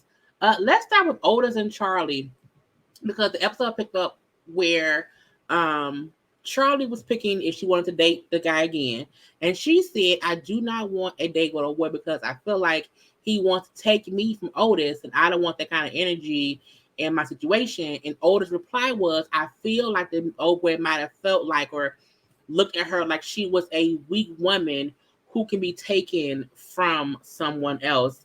And it was like, what the fuck? Why don't you? But Otis being Otis. I mean, it's Otis being Otis. Now, I feel like the whole episode, they were fussing about shit, but in my head, it didn't make sense. I couldn't figure out what exactly each of their problems. I may have just not been paying enough attention, but them fussing about quality time and how if we together, but you on Instagram, that ain't this. I don't know. What do you? Because I don't know, y'all. I don't know. They were arguing over what the other one valued as quality time. She was saying what she wanted from him, and every time she was telling him, "I want you to, reaffirm me" or whatever, he would say, "Yeah, but I do that." Or she would say, "I would want quality time," and he would say, "Yeah, but we do have quality time." And she would say, "No, I mean it this way." I don't think that they should be together. But like you said, they probably are not leaving. Yeah, I I noticed at the end of this episode, Otis, he came to the conclusion that he probably should have listened to Charlie. And I feel like that's the second or third time that he's had this huge realization that maybe Charlie was right, which tells me that his first intent is to just fall into what he thinks is right. And it makes me feel like all these changes are coming a little bit too late. Eventually, you would train yourself to slow down and be like, okay, but what does she want from me? And you think he be in defense mode? Yeah, he's in defense mode, and he's not trying to be different. I think he waits until they get in front of Dr. Nicole, and then once she explains it, he's like, "Oh yeah, I could have done that, but because this is a second or third time, I'm trying to understand when is he actually going to slow down, process, and think about what's the right thing to do in the moment." It's not second nature to him. So I'm starting to feel like they shouldn't be together, but whatever. We gonna see. They're gonna be together at the end of this because that's what they come here for. They don't come here for nothing different.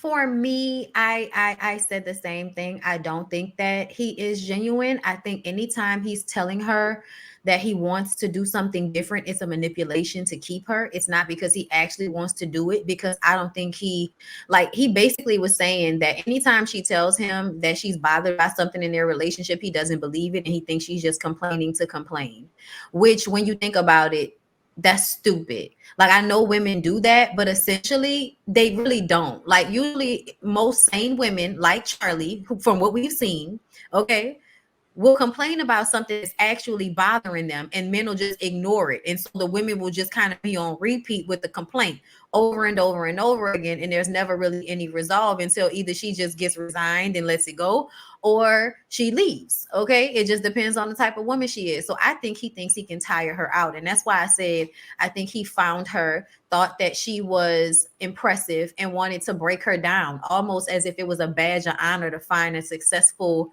woman to put under his control. Because I almost feel like he comes off aesthetically like he's extremely impressive, but ultimately I think Charlie might be more, successful in her career, or just it gives off like she's more successful than him in some capacity, and he just doesn't want that to be known or something. So I don't think they should be together, because I think he tries too heavily to manipulate and harm her. Like, why were you thinking long game for when you were going to be able to hurt her from her bringing those flowers home? Like, that's too much. Like, you were thinking way too long and hard about how to hurt her. Like, think about it, It dude. still is trying to Like, hurt her. yeah, like you thought long and hard on how to hurt the person that you say you love over some fucking flowers. Like, come on, son. He crazy. He just ass whoops. Yeah, we all hope they just break up. They probably won't. Because they just like to aggravate us every season. Shorty and Kenneth. She had another day with Tavy. Is it Tavy or Tavy? I think it's Tavy. They went salsa dancing. This is their third day. So he did ask for like, what is going, like third date, what's going on or whatever. And I feel like she did not have a real answer. Saying about how he's the whole vibe, but also she has the whole situation at home. I'm like, we know you don't want Kenneth. So it's like, why not be honest about that? And her saying that if they had a fourth date, it may be like cheating. I don't even think she really wants Tavy. I think she's just enjoying trying to get Kenneth out of her life. So it's weird to me that to me, the fact that I feel like she's being fake with Tavy, I wonder is she being fake in any way with Kenneth? Because she's making him think, I do like you, but I'm like, I think you're doing it because you're bored. And then Kenneth has a one-on-one with Dr. Nicole, who brings up how they're just arguing a lot right now and how she is below the belt, making him feel worse than he already feels. And it's a weird thing about, I don't feel bad for Kenneth, but I also feel bad for him. I feel like he's had a chance to be better and he just hasn't, but she knows that. But she'll still rag on him for who she know he's been this whole time. Right. And so that's the weird part about, it's not that she's lying about how she feels about you, but how she may talk about him is what hurts him, and maybe not want him. It's not helping him be better. You beating him down. It's not the thing to encourage him to be better. So it's that weird thing. Like I don't feel bad, but I do feel bad, but I don't. It's like a back and forth or whatever. Mm-hmm. And so when they're at the end of the episode, and she's picking up Tavy or whatever, and when he said how, she said Kenneth has the desire to want to lead, but he isn't in a space to figure out how to do it. And she always jabs at me. You know what I'm saying? And she does it, and it's just what it is or whatever. And when she brought up how, well, you want the most for doing the least, because, you know what I'm saying, I pay bills. And he said, first of all, we won't pay bills, and you just not make more money than me. So part of me felt like, are we not getting the full narrative about what's going on with them? Because she didn't deny what he said. Right. And I was like, that's what, because she didn't say, I'm saying it was a weird. Yeah, so I don't, I'm starting to feel like we know she came here to get him out of her life, but I'm like, but is she faking it to make it seem like it's only him, it's not also her? See, Jaylee, I have some shared thoughts. Yeah, so part of me did not feel bad for him at all because I know he crazy as hell. Right. But part of me felt bad for the situation because these are two miserable ass people. She needs to take Kenneth for what he is, okay? And I don't mean she needs to take him, but I mean she needs to come to the realization that he didn't play all his damn cards. So you need to decide if you're going to leave so that way the both of y'all won't sit in misery. But in the same breath, Kenneth also low-key reminds me of Mark from Married at First Sight. And it's like, if you know you so much of a catch, then why don't you just leave first? Unless there really is something that you're benefiting out of this. The bills conversation threw me because she didn't deny. He said, you just started making a little bit more money than me. And whenever he said I pay majority of the bills, I was like, is he talking about utilities? Like, are you talking about the count? Are you talking about the dollar amount? That's what I was wondering, but she didn't seem to deny it. So I'm wondering is there a possibility that like Shorty sees an ideal relationship? Does she have a friend who has a man who don't require her to do nothing, and a rich man is what she wants? Like, I'm trying to figure out what exactly Shorty wants, because at first we were given the illusion that Kenneth was a bum ass dude, like 100% bum ass dude. But now that we know that he pays bills and was paying her more of the bills. Yeah. Well, he said majority of the bills and she didn't deny it. She didn't say nothing. So if he was doing that, now I'm starting to wonder what exactly Shorty wants out of her relationship. That just threw me. I was confused. Okay. So for me, I think he's lying. I think she didn't respond because I'm not going to respond to something that you always say that we both know isn't true. I watched his YouTube channel. He has a YouTube channel where he posts a whole bunch of little bitty videos of the two of them together. And even he titled one of the videos, Kenneth paying all the bills. And you go to the video and she's literally in a video talking about how you don't pay none of the bills. She said you don't pay any of the bills. And she covers up her head with the blanket because he's always putting his camera phone in her face. So like throughout a lot of the videos, he's recording her and she's like, stop, and it seems like it's okay. But then when you see the pattern of almost all of the videos, she's like, come on, bro, stop. Like she's consistently saying stop. And it's almost given obsessed. It's given that he's obsessed with her. This is from like their over the past 3 years or something, like since the show? No, it looks like old stuff because her hair was short. So it almost seemed like over the course, like some stuff from maybe a couple of years ago, because her hair was short. But it to me, it definitely was given. I'm in a relationship with a man that's obsessed with me. And when you say what she wants in her relationship, I imagine that she probably wanted somebody that wasn't rich because she doesn't want to be controlled. I think she wanted, because she's the older woman with a younger man, I think she wanted somebody that was going to come in and knock her block off. And okay, if you weren't making all of the money, but you still was out here trying to, do something with yourself, then I would be okay with it. When her and her mom talked about how she wanted to get a house and she gave him a year to save her some money and he didn't save a dime, that let me know that he's there financially because she's taking care of him. And until he can find a woman that can take care of him, he's not going anywhere. And they keep putting him on dates with women who are his age, who are younger, who are probably less accomplished or don't have as much money, or, because even one of the girls he's gonna go on a date with the girl next week, that was Shorty's intern. So that was somebody that at some point worked for Shorty. And now you all interested in her. It's because you want to make Shorty mad now because she said that she liked the dude. Now you being jealous and shit. This YouTube channel is so weird. Mm-hmm. This YouTube channel is so weird. Obsessed in like stalker, like if I can't have you, nobody can have you. Exactly. Oh, and that's why I feel like it's not that simple. I think the way she talks to him, that's why I don't feel bad for him, because I feel like the way she talks to him is out of frustration. And when she told us she tried to leave him before and he came and found her and she took him back, yeah, she has some responsibility herself in this for sure.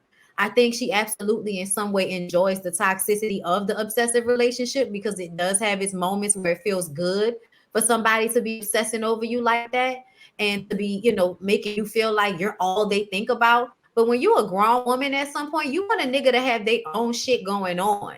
Get off of me. Go do something. And he probably really doesn't have that. I mean, look at when he met with his brother. And like, it was almost the way he met with the brother. It was like that he don't ever go nowhere. He ain't got nowhere to go. So you just come over to the house and I'm gonna cook us something to eat because I ain't got no money to take us out nowhere. And I know you ain't got no money. So we just gonna come to the house, eat some of these steaks that Shorty had brought that's in the refrigerator.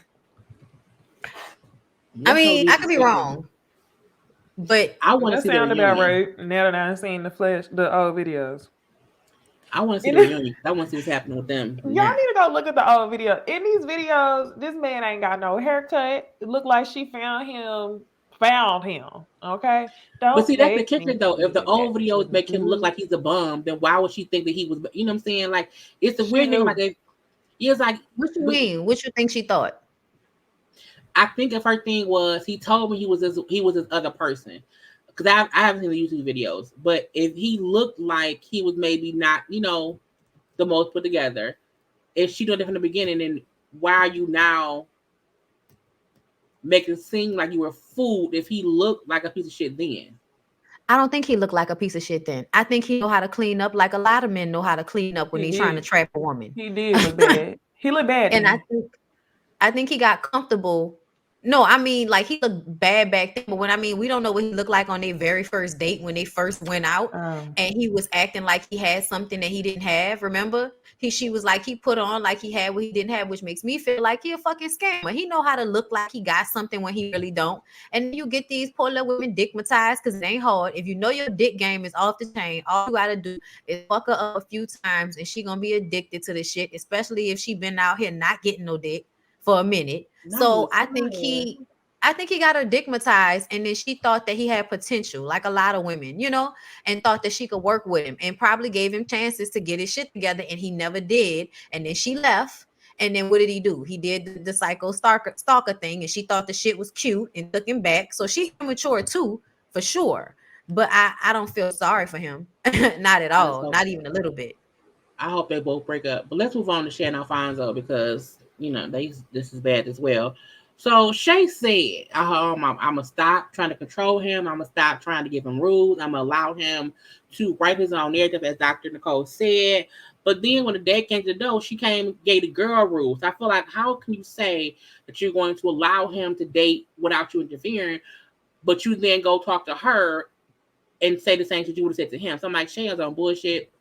And I do feel like on a date he liked Olga. I think I think he was more enthusiastic about this date than he has been in others. It was a little bit of a attraction to me, in my opinion. With, I don't know what the girl name was. Shay had a date as well with a guy who, first of all, called himself by his DJ name, which is weird to me. He was from Detroit, and he said that he lived in Atlanta and he grew up in Atlanta. No one from Detroit ever say when we move, we don't know. We always do. So I don't like him. But he has a 1-year-old child, and he brings up how, because she asked him, like, how would you integrate like your child, the mom who you're dating, and he gave all the right answers, and how I would make sure to communicate that and make sure she knows and this and that and that and this. And when he told her how if your dude ain't doing that, he's fooling you, and you know that, and he know that too, like he know what he's doing. I felt like he wasn't telling Shay anything she didn't already know. I feel like Shay has been in denial for a long time, and I don't get why she made it seem as if, oh, you saying all the right things. We've all told you this. I think you've told yourself this. So She was playing I don't know. dumb. It's like she's waiting for someone to tell her, like, oh, I've been being dumb. Yes, and you know this because you're a smart woman. So it's just weird how Is she? is she smart? Mm-hmm. I think she knows 2 + 2 is 4, but I don't think she knows 4 times 4 is 16. And that's the weird thing that, you know what I'm saying? She lives smart, but not all the way smart. And, I'm like, I just want her to stop trying to make their big issue that I don't know your family. I think it's a bigger issue, which is, he don't really, or he did not want to really integrate in their life. So either accept it or don't, but don't make it seem as if you're getting all these epiphanies based on these conversations and these meetings with people, which you knew coming into it. And even though Alfonso wants to be with her, he wants to be with her how he wants it, and she know that. So I'm like, again, I don't mind if they stay together, but I just need them both to accept their roles and how they have made their relationship, and that's it. Shay very much gives 2-parent household. That's the level of is she smart or not that I think she's at. She the same one who called this man her spouse, and Dr. Nicole had to run back that definition of a spouse. Yeah, I think she's playing dumb, but I think it just hit different to hear somebody say out loud what you already knew. You can try to convince yourself that something doesn't make sense if you want it bad enough. But whenever you hear somebody else say it out loud, it hit different because it's like, damn, I was right. But she ain't gonna do nothing with it. So, I mean, that's cute that you want to act like you came to the realization you're not going to do nothing with it. And this dude who was a DJ, he has a 1-year-old. So it's really nothing that you could tell me about co-parenting. Um, you got a fresh baby. Why are you? Did y'all find it weird that he said to her, I have a family at home?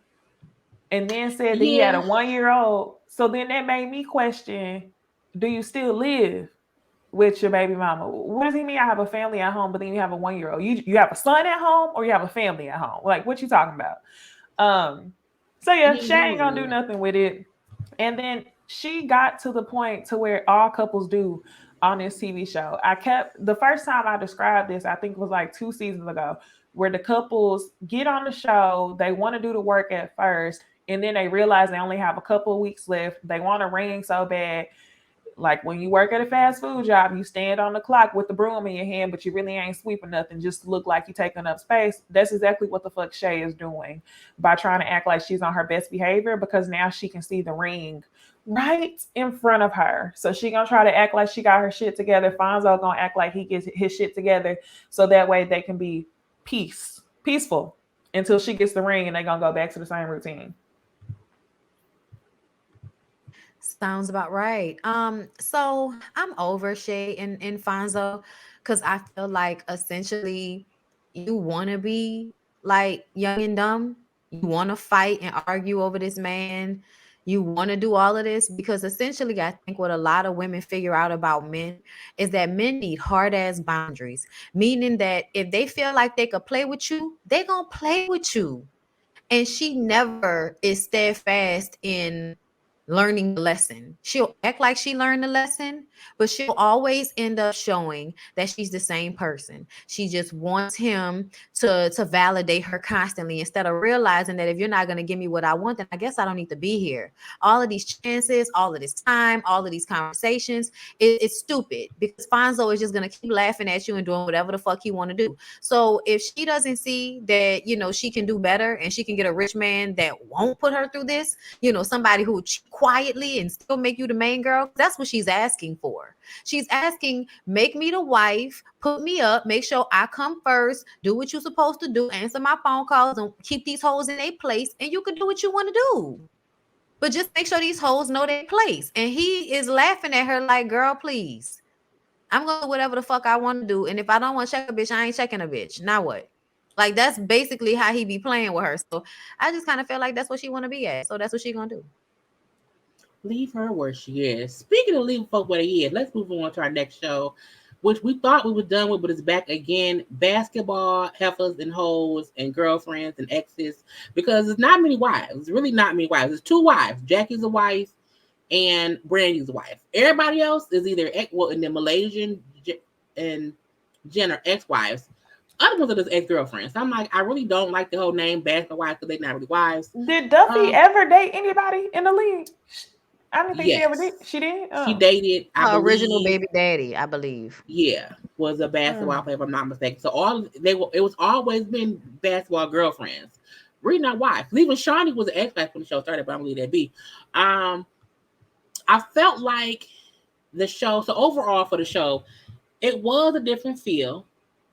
I didn't feel as aggravated watching it as I did the last two seasons. So I think that's a plus. I like that we did not get too much of Shawnee. That's great too. I felt like this whole episode was really about Malaysia and Brandy.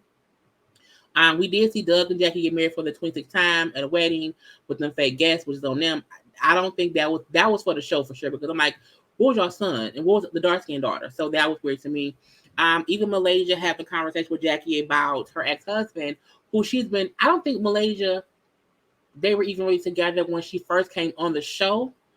But it was weird having Malaysia talk to Jackie about her ex-husband, who's now coach, and how it is having him be a coach and being busy. And I feel like y'all wasn't together, so what he do don't really concern your life. The kids, yeah, because that's their daddy. But she brought up how he doesn't pay child support, and I'm like, okay. And then Malaysia versus Brandy, the whole thing with Malaysia and Brady never really telling us where their rift came. Like neither one of us said like what happened. It's just they come in, we see they're not cool or whatever. So I still want to know what happened. To me, I think Brandy feeling like Malaysia knew her daddy died and was denying it was a bit extra. she may not have known. I think she did know, but didn't care. But I'm Hell yeah, who she knew. cares? She Because knew. it's weird. You can't be friends for 15 years and not have mutual friends. So I'm like, somebody told you that the lady daddy died, and you probably just didn't care. And what Mm-hmm. I felt like it was because when she said how you had COVID, we weren't talking, and so I didn't reach out because we wasn't talking. So why would your daddy death be different? Which to me means you knew he died, and you knew I shouldn't reach out because I didn't reach out when he died from COVID. So it was just like Malaysia does have a character flaw. Malaysia does have a very distinct attitude. When she came in that day party with an attitude, I'm like, bitch, go home. Like you came in with a whole fucked up place, and I like that Brandy checked her, but I also want to know why y'all beefing. Right. Brandy was down there, lip quivering when she walked over there and was like, Wolf died. Her mouth was, I was like, oh gosh, this is intense. This is real. Like, damn, she really mad. Yeah, Malaysia is lying.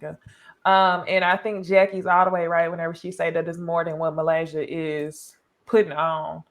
Um, but yeah, I think it was a good first episode. Wasn't nothing really too heavy. I wonder in what capacity we'll get Shawnee on the show. Did she just show up for an appearance on the first episode or what? Um, but other than that, I really don't have very many other thoughts about the show so far. I'm gonna stay tuned in because I want to know what happened with Brandy and Malaysia. Let it go. Even when Jen said y'all Um, was like best friends. Girl, please. They was mean girls that had fun being mean girls together, and now they being mean girls to each other. To me, Mm, at the end of the day. I don't that's know, true. but to me, I really do feel like I saw a change in Malaysia's face when she said Wolf died. But I also feel like there's a level of which Malaysia just doesn't give a fuck because she doesn't have the fucks to give. Like I think Malaysia's obviously going through something right now. And you can tell, and I think it has something to do with the money. I think the girls thought that they were set. I think the girls thought that they were going to be living a luxury lifestyle forever, and now they're seeing that they're not that old, and this shit is it's not what they thought it was going to be. And I think Malaysia has this energy of, I need to figure out a way to get back on my game. And now I'm on this show and I'm going to be showing that I'm not on my game. And I'm used to being the girl that's on her game. So people are going to judge me extra hard. And I think that's why she shows up to all of the scenes, looking and acting stank, Sad. because she Mm-hmm. knows that people are gonna, she gonna have to eventually deal with the situation. Um, yeah, Malaysia probably did get millions in a divorce settlement, but do y'all know how 15 much the years cost of ago. living? Yeah, like Right. the cost of living has went up. The pandemic, if you're not bringing in more money, if she didn't do something to make sure that that money was working for her, She just spent then it. she would have just, exactly, which a lot of these girls did. They just don't, they're not smart. And the men knew that. And they just give them the money and they don't help them maintain it. And I also feel like she probably doesn't have those kids as much as she's putting on. So I think Do that you she's think struggling. do you think she do you think she spent the money? Like, do you think that he gave her all the millions, and that could be why he doesn't pay child support? Because he Um, gave her money then? I think they don't have to pay child. He doesn't have to pay child support probably, or he doesn't pay child support because she doesn't have the kids all the time. From what I understand, Mm. word on the curb is that he has the kids more than she does. She acting like they with him for the summer, Mhm. but in fact, they may be with him more often because she can't afford to take To care of keep all of them. them at the same time, all the Mm. time like that. So I am wondering, you know what I'm saying? With the Their kids are situation is, young. but it's, huh? Their kids are young. It's like they're like Yeah. 10 and like 13, 14. They're not even like older. I We've also never really feel seen like, her with the kids. huh? We never really see her with the kids. Even before, No, like we've we never really didn't even seen her with before. them like They that. will come around, but like not, it wasn't like it didn't seem like they were always with her, even before. But Brandy, I think that Brandy is aggressive as fuck. I think that the way Brandy came at Malaysia was out of pocket. I understand you felt like she was lying, and you may perfectly be right. But so what, Brandy? Y'all wasn't fucking talking. And to me, I really don't want to talk to somebody that's coming at me like she was going at her. Like I don't even feel like being bothered. Like it reminded me of what I didn't like about Brandy when she was on the show previously. She would just always turn up or do way too much, like she's not watching herself, like she don't know how she is coming off like just very talking down to somebody. She was talking to Malaysia like Malaysia was her fucking child. That was a good point, Bondy, because she went over there with the intent. She said, "I'm gonna go over there to talk to her," and went over there with the intent to make her feel bad. But my question is, like, if Malaysia said, "I'm sorry, I knew, but I didn't say nothing," like, what was gonna happen from there? Like, it was just awkward. Like, it didn't matter what she said, you were gonna still be upset because you just want to be a victim, to me. Just like how when they actually did have the conversation later on, it seemed like no matter what Malaysia says to her, she's still gonna want to have a problem. Because to me, at some point, if somebody says they didn't know something, even if I don't believe them, I'm gonna have to let it go. Because beyond that, what are we gonna do? You know what I'm saying? And That's I just why feel I like wonder, it's like, what's way the too much issue? aggression. I feel like I feel like it's weird because it's like they both. I feel like the same way that Brandy is vocally abrasive, I think Malaysia is quiet demeanor, but she's still the same way. She's not saying shit. Oh yeah, she So passive aggressive as fuck. I Oh wonder yeah, like she's what mean. if whatever She's the mean. issue is they fell out about. It's like they both still feel like they don't owe the other one nothing. Yeah, so it's like it's just a weird like dynamic now, and I'm like confused. It's beef. It feel like it's beef, and they Yes. acting like it's not. But beef is what's for dinner. If you ask me, and I just want I don't think they're gonna get over it either. I think they still beefed out to this day. I think Malaysia has shown herself to be one of those immature, miserable people. And when she got money, she can pretend to be nice and she can do nice, nasty, and she's cute and she has money. But see, when bitches ain't got no money or when they're struggling to keep up their lifestyle, they get real aggy around this bitch. And I'm wondering if Brandy is still doing okay financially, because that would be even more so why Malaysia will kind of be like, bitch, I don't even feel like dealing with you so you could push in my face that your nigga still taking care of you and mine not taking care of me no more. And it's weird because Brandy's still with her husband, but Malaysia and old boy been divorced for years. And so for me, I always wonder what Malaysia do for money. So when she said how she had to come back to LA, to work, I feel like, okay, it's to show your work, because like I don't follow her on social media, but I don't know what else Malaysia does to make money. Like I don't know if she has like other businesses or whatever. So that's always a question. Like when she said I came to LA to work, okay, but what's the work supposed to be? Yeah, I couldn't tell what I never thought about Malaysia's money running out, but it do make sense with the way that the wig was laid compared to how her hair used to be laid on the show. Said, please, is the wig supposed to be? It was dry and thick. I was like, what is wrong with the her hair used to be. I remember really liking her hair on the show, and then I don't know if I'm being delusional. I got to go back and look, but I do remember liking her style, and yeah, the wig was given. One of these comments, people don't understand that adults still trip over friendship loss unless you have friends that and friends like that you won't understand. I feel like that felt like shade of some sort. I don't know why. But like unless you got friends like that, you don't know what it's like to be that mad at a bitch who not paying your bills. I'm sorry. Like I understand what it's like to be in a bad way with your friends, but the way I don't want to be, if it means that I have to have friends like Brandy, people that talk to me like I'm a child when they have an issue with me, then I don't want to be friends with a bitch. I don't give a fuck what you talking about. Like you're not gonna talk to me like that. I'm a grown ass woman and we could have a conversation, but you're not gonna talk to me like that and think that it's just because we're friends. Like no, it's something called respect.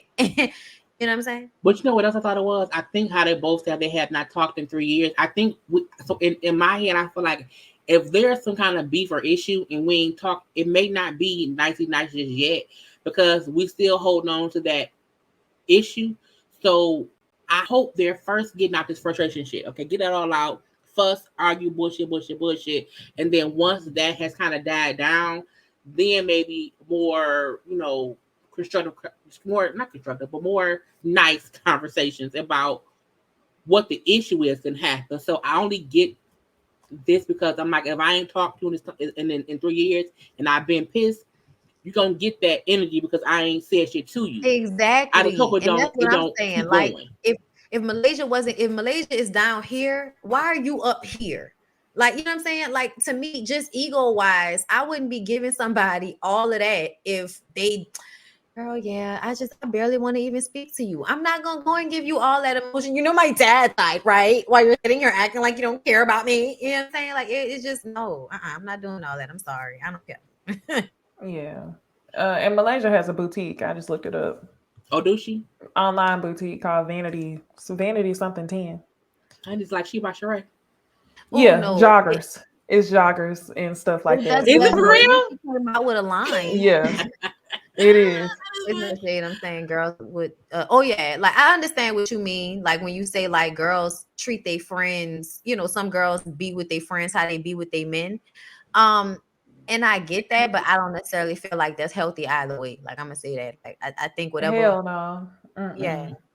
I can't put. I feel like the older you get, you appreciate your friendships, but you have priorities that lie other places. And I don't think that I would ever go through a breakup with a friend in that type of way. I don't think Right. I would. And if there was a fallout, like at this point, the friends who go, I mean, I'm at peace. It is what it is. You know? But I do like that episode 1 did not make me feel like I don't want to watch the season. Yeah. So I'm happy that, it's a different feeling. And that could be because, Shawnee wasn't really on like that. Evelyn's gone. We don't have we don't have to have the conversation about, OG, how she was treated now. Like it's a whole fresh new storyline. So I like that. So we shall see what happens next. But the next show we have is Housewives of Atlanta. I really feel like it was a filler episode because I felt like nothing really happened besides the Tea Party stuff. I feel like everything else was Yeah. like filler. I'm yeah, nothing but the Tea Party. That was an easy one. Yeah. And I also feel like, so one, I did not like Kenya at the Tea Party. I thought it was weird. But also the fact that Kenya wanted to play this rumors game at a kid's party to me was messy. So the rumors that they brought up was Kenya sucking dick in the locker room, the archive not having any content, Kenya driving Lisa's Rolls Royce. I mean, no. Kenya driving Lisa Ray's car, I don't know what car it was, Marlo having used Rolls Royce, and someone not paying their assistance. And I feel like Kenya probably put out the assistant thing to cause drama. I felt like Sheree wrote Candy sucked dick in locker room because she was pissed at Candy for spreading rumors. I really feel like that when she said in her confession how, Candy sucked dick all over, so why is it a big deal? I felt like she didn't think Candy would be upset, and because Candy was mad, she won't say shit. Because I don't see anybody else putting that, so that was what it was. And I also didn't see Drew putting the rumor out about Sheree, because to me, Drew wouldn't want to do it in that way. She would have wanted to have her moment. And I feel like Kenya would want it to be a fight between Drew and Sheree, because she said, how, is you ready? So I feel like Kenya and Sheree kind of concocted this whole let's make it messy thing. And with Sheree versus Drew, they was on social media going back and forth. It was kind of crazy. Oh my God. I was like, Lord Jesus, it was tiring. And even though Sheree had a point in saying that Candy told Kenya and told Marlo, so she's the one carrying bones, which is true, I still felt like when Drew told Candy, it didn't seem messy.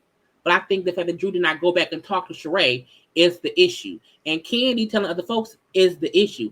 To me, Drew isn't really the one that Sheree should be mad at. It also should be the fucking assistant, who we then find out told Sheree that supposedly Ralph is gay. So I'm like, why is all y'all fuss with each other?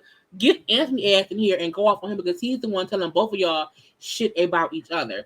So, I mean, it was a shade fest. They don't want to get Anthony. It's Sheree. Let me say this. Sheree does not want to go to the source because she don't want the truth to come out, because she keeps directing her anger at the wrong people. You keep getting mad at Candy. You keep getting mad at Drew.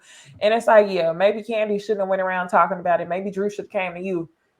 But now that you got the information, why don't you just go straight to the source? Why don't you just go to the assistant? But Sheree killed me in one of her tweets whenever she said, Drew was talking about how she had more episodes than Sheree. Sheree said it was because she was still negotiating. She knows her worth. Meanwhile, she working overtime for pennies. Sheree, you've never lied. Drew is working overtime. And I know it ain't for the check that Sheree is getting. I know it's not. Just because I thought it was crazy that whenever she came on her first season, Drew, she was already selling her toxic ass relationship. Now you've come back for another season. You're still selling your toxic ass relationship. And now for 2, you're throwing yourself in the midst of, is Sheree paying her assistant or not? And the way that she brought it up at the tea party was messy. So, Drew, I just think you working way too hard. But I mean, whatever. And low key, I think that's why I like Kenya so much this season, because Kenya has reached a veteran status to where she don't have to work that hard. It really lets me know that maybe in the previous season she really was just stirring a damn pot. Sure. Kenya. Oh. So now for this rumor of Ralph allegedly being gay, I don't know if it's true or not, but I honestly would not be surprised because this man acts like he hates his wife for one. And I think Drew's reaction is what made me question it. Whenever they said it, I was kind of just like, whatever. But whenever Drew reacted to it, the first thing she said was, this is not the time or place to discuss this, which made me wonder, Rich, has somebody else said that to you before? Like, what do you mean? Instead of saying, no, that's not true, she says, this is not the time or place to discuss if her husband is gay. Well, when is it a time or place? So I don't know. I just think that was interesting. Tea party was fun. I was not mad at Kenya for bringing up the tea at the party because the kids were in a whole different area. But yeah, this was it was a good filler. It was like a mid-filler episode. I also enjoyed the episode. I'm not even gonna lie. I don't know why y'all keep showing up late to Kenya parties, because she gonna remind you and aggravate the shit out of us the whole night. Y'all came late. So Candy, we have to let this go, Candy, because you guys were late. Girl, that is not why. That is not why. They need to move on because Sheree isn't going to admit it, because Sheree may be a bone carrier, but when it comes to protecting herself, she will hide that bone in the backyard and sit on top of the spot that it is buried in. So for me, I just kind of feel like they were doing the same thing, but everybody doesn't like Drew, so they're only looking at it from Drew's standpoint, like from Sheree's point of view. Oh, you talking bad about me to everybody, Candy? You going to everybody talking about I don't pay my bills? Girl, please, this is Real Housewives of Atlanta. If you thought we wasn't gonna talk about you not paying that old messy ass assistant, bitch, you was wrong. We gonna talk about it, especially because you have a history of not paying people, which is why Chateau Sheree took 15 years. Come on. So I kind of feel like, bitch, you got a track record. Because you have a track record, we're going to bring it up, okay? And you not paying people has not harmed you. However, as Necey has said, if Drew is the bullshit of Drew's storyline is not that Ralph is an asshole, because I think Ralph is indeed an asshole. You don't pretend that type of shit. That's real.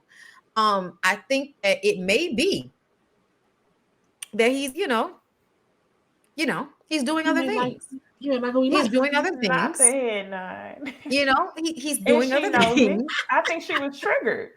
And yes, I think so. When she was like, just stop talking. That right there, that was her being out of control of herself and then trying to clean it up and act as if she has no idea what anybody's talking about. I don't know why you want to hold on to your assistant unless you know that what he's saying is true and you're not that upset about him saying it because that's not the first time you've heard it. I don't know, Drew, but either way, I feel like Sheree, the assistant, says you did not pay him, and he was gonna get that information out, whether it got there through Drew, Candy, or whoever, bitch, because he decided he was gonna be here, like he decided he wanted to be on Basketball Wives that one time. So, I feel like Drew I think Drew being mad with because we know that lady. I think the lady kept saying shit, and what I thought was weird was Sheree kept trying to shush her friend. So I felt like Sheree didn't want folks to know, but she had also been gossiping about Drew based on what Anthony said. I feel like. You said what? The friend was drunk. She was slurring her words and everything. Yeah, I think that's why Drew got so upset. But I feel like Sheree not acknowledging you have been gossiping about Drew and her husband because your friend should not know what the assistant said. So I feel like you mad when you're doing the same thing that Drew did. Right. That girl was Sheree's friend. The girl on the radio. Yes. The woman who brought it up was like, the only reason why Sheree Sheree didn't even hire him because of the way he talked about you and your husband. And he said your husband was gay. And that's the reason why Sheree didn't hire him. And that's why And I she's was like, like, no, be okay, we quiet, sitting be up here quiet. I'm like, acting like oh, everybody shit. messy but Sheree. And Sheree went and told. And then Marlo at the end was like, yeah, but Sheree didn't tell anybody. Yes, she did. And then she brought So the somebody who stranger. knew that information to the T. Because technically Drew told Candy, who was close friends with Sheree. So I feel like that's free game. Because we on the show, that's what we do. Everybody tells, because my thing is, when Candy told Kenya, what did Kenya do? Went and told Sheree. When she told Marla, what did Marla do? So everybody went and told somebody else something, but Drew only told one person. Now Candy is the one who should be like, my fault for going around saying shit. But Yeah, Candy didn't say really shit. was confused She when was she like, got I called didn't out. get to this because you talked to I me. was know trying to give you a chance to tell her. Candy has said before, anything said on the show is fair game, and It's fair everybody game. fucking knows it. So don't be But I sitting up think here that's trying to be mad. And I think that's why I don't get why Sheree is so pissed. And I'm like, it wasn't as if the rumor was something that we had not already heard before about Sheree. Like, that's not surprising that Sheree don't pay some damn body. We know that. And I think that's why she was so upset, because it's a truth. It ain't a lie. So you're spreading more truth about me currently that I still don't pay my bills. And I'm like, for her to say, well, and I also feel like what Anthony told Sheree means he was around enough to be cool with her to say that. So he was your fucking assistant. You didn't pay him. So, I'm like, you kind of told on yourself by saying he was gossiping to you the same we got to Drew, because he's your assistant. So, and you just didn't pay him. It was on bullshit. But it was a good, the tea party was a good part of the episode. Now folks acting like, what's out of the season. I'm like, I don't mind, the season yet. I think it's cool to me, but I'm like, I could be wrong. Yeah, I'm not mad at the season at all. It's been cool. It's enjoyable. Next up, we have a new show, okay, that we watched. Now we're going to see, okay, Love and Marriage DC, okay. This is out of Washington, D.C. It's from Carlos King, goes on. First episode in, we really did not get much besides the couples. And so I'm like, we couldn't really just discuss them because nothing, in my opinion, really happened. So, of course, we have Monique and Chris. We have friend of the show, Winter. We have Arena and Jami. And then over in the corner, we have Ashley and Quicksilver. I was a bit bored for episode 1, but I also feel like episode 1, they had to introduce people. So I don't think it was supposed to be like this, big shocking episode either. But what they did show us, like for the preview of the season, I like what's going on. Chris and Monique, I feel like they have these communication issues that will play out this season. We did see them fuss a little bit towards the end. I seen folks saying they did not know what Monique really wants from Chris. I think Monique was even saying in Potomac how Chris is not really there for her emotionally a little bit. He kind of feels like he pays bills and he's a specific kind of husband, but she wants more like emotion, communication from him. And I think they're just now probably diving into that. Winter, who had the first husband who cheated on her with nanny, he had 2 kids on her. They divorced 5 years ago. She got remarried to some guy who was fucking 60, not the Lou, left her and moved back home with parents. I'm like, I want to see what else she has going on, because that's a whole bunch to put out in one episode about you. You're a friend of the show. So I want to see what else she's going to give. And then I think Arena I'm and gonna like Jami. her. Winter. Yeah, I think she's gonna Me too. give what Destiny's supposed to give on the Yes. show. Story. She's actually giving the tea. That's true. I didn't think about that. Mm-hmm. Arena and Jami have been And I married the think it's gonna longest. make the other people have to bring Necey out. That's the reason why she's there, is so she can force the other people. Because see, you already saw the other 2 girls, Arena and Ashley, they were judging Winter for her story. So that means that eventually Winter is going to call them out on the tea that people know about their marriages. So because we didn't really get much about Arena and Jami, or even Ashley Quicksilver. Like Arena and Jami thing was they've been married for 26 years. Their one son is 25.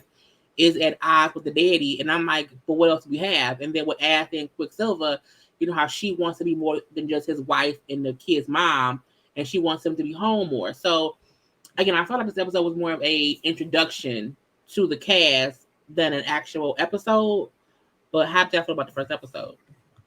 Ashley and Quick are supposed to be Tisha and Marceau, but I don't know if Quick is as close to a Marceau as, you know, what I'm assuming. I think Ashley is gonna be giving Tisha, but like a mean girl tease, like more direct.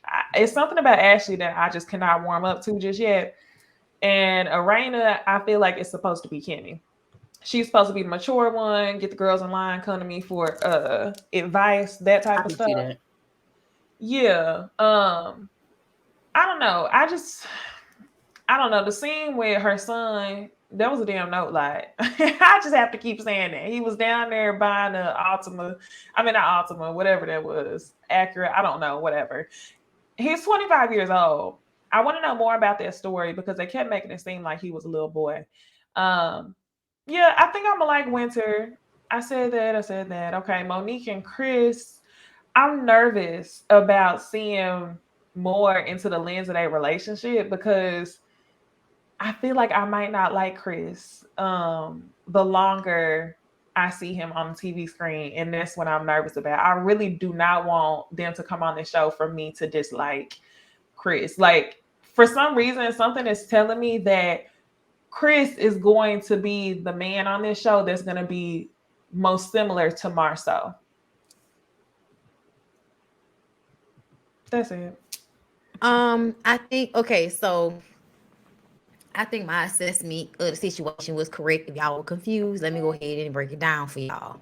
I think a lot of women who've been with a man for a long time or been, you know, especially with a man like Chris, where they're a doer, they get things done, they're accomplished, they're rich, they've done their job, they take care of their kids. So when it comes to the emotional and mental, they don't feel the need to dig any deeper because they're doing all of these other things. So they, you know, and plus y'all know how society doesn't require black men to do anything if they're at all impressive. They don't have to do any emotional work on themselves if they're in any way impressive in their lives.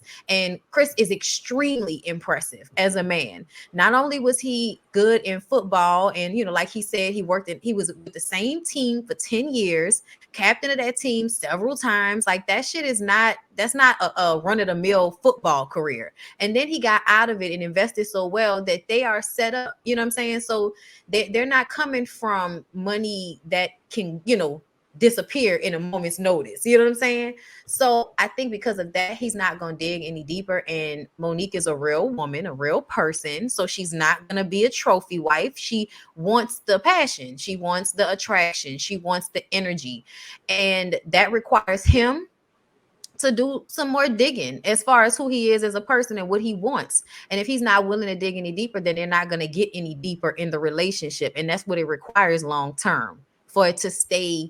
Like, that's why I thought it was funny. I was watching Roxanne video and she was like really caught up on the fact that Monique mentioned his mom and dad's marriage like it was a big deal. And I was like, I don't know why that was perceived like a big deal, because it's not shade. A lot of older couples turn into just friends. And there are some people that don't want that. There are some people that want to be banging their old ass husband until they can't bang their ass no more. They don't want to, you know, get to the we're living in separate beds, friendship portion of a marriage that it can get to. So I just kind of feel like that wasn't shade. I think that was just her saying that she wants something that a lot of young women want. They, you know, they want the passion until they can't have it no more, you know, until the nigga dead.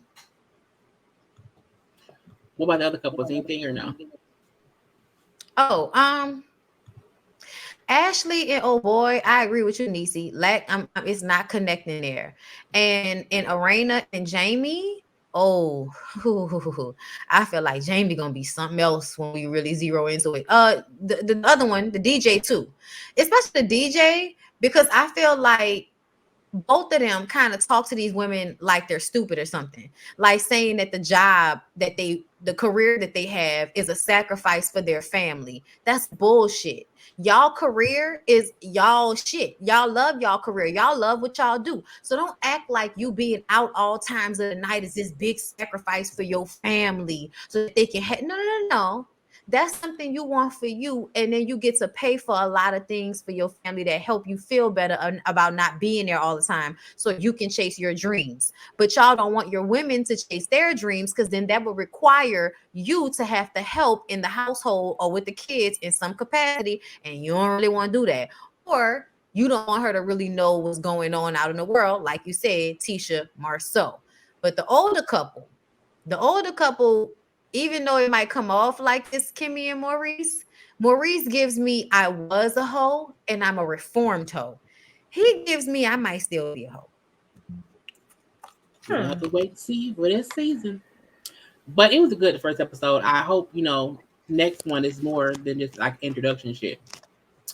Let's move on to our last show for the kind of For Love and Marriage of the Huntsville with these people who we grow to love because, you know what I'm saying, it's been, 4 seasons. So I feel like the episode be one thing. Like, how is it? No, I'm sorry. I was just replying to a comment because it was shade. She could have made her point without using his family for each example.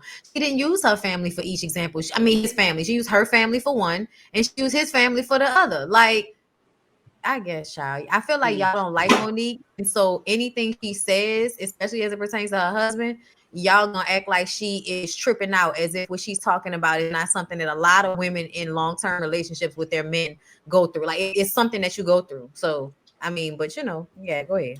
Everybody got their opinions. I'm gonna leave them people be.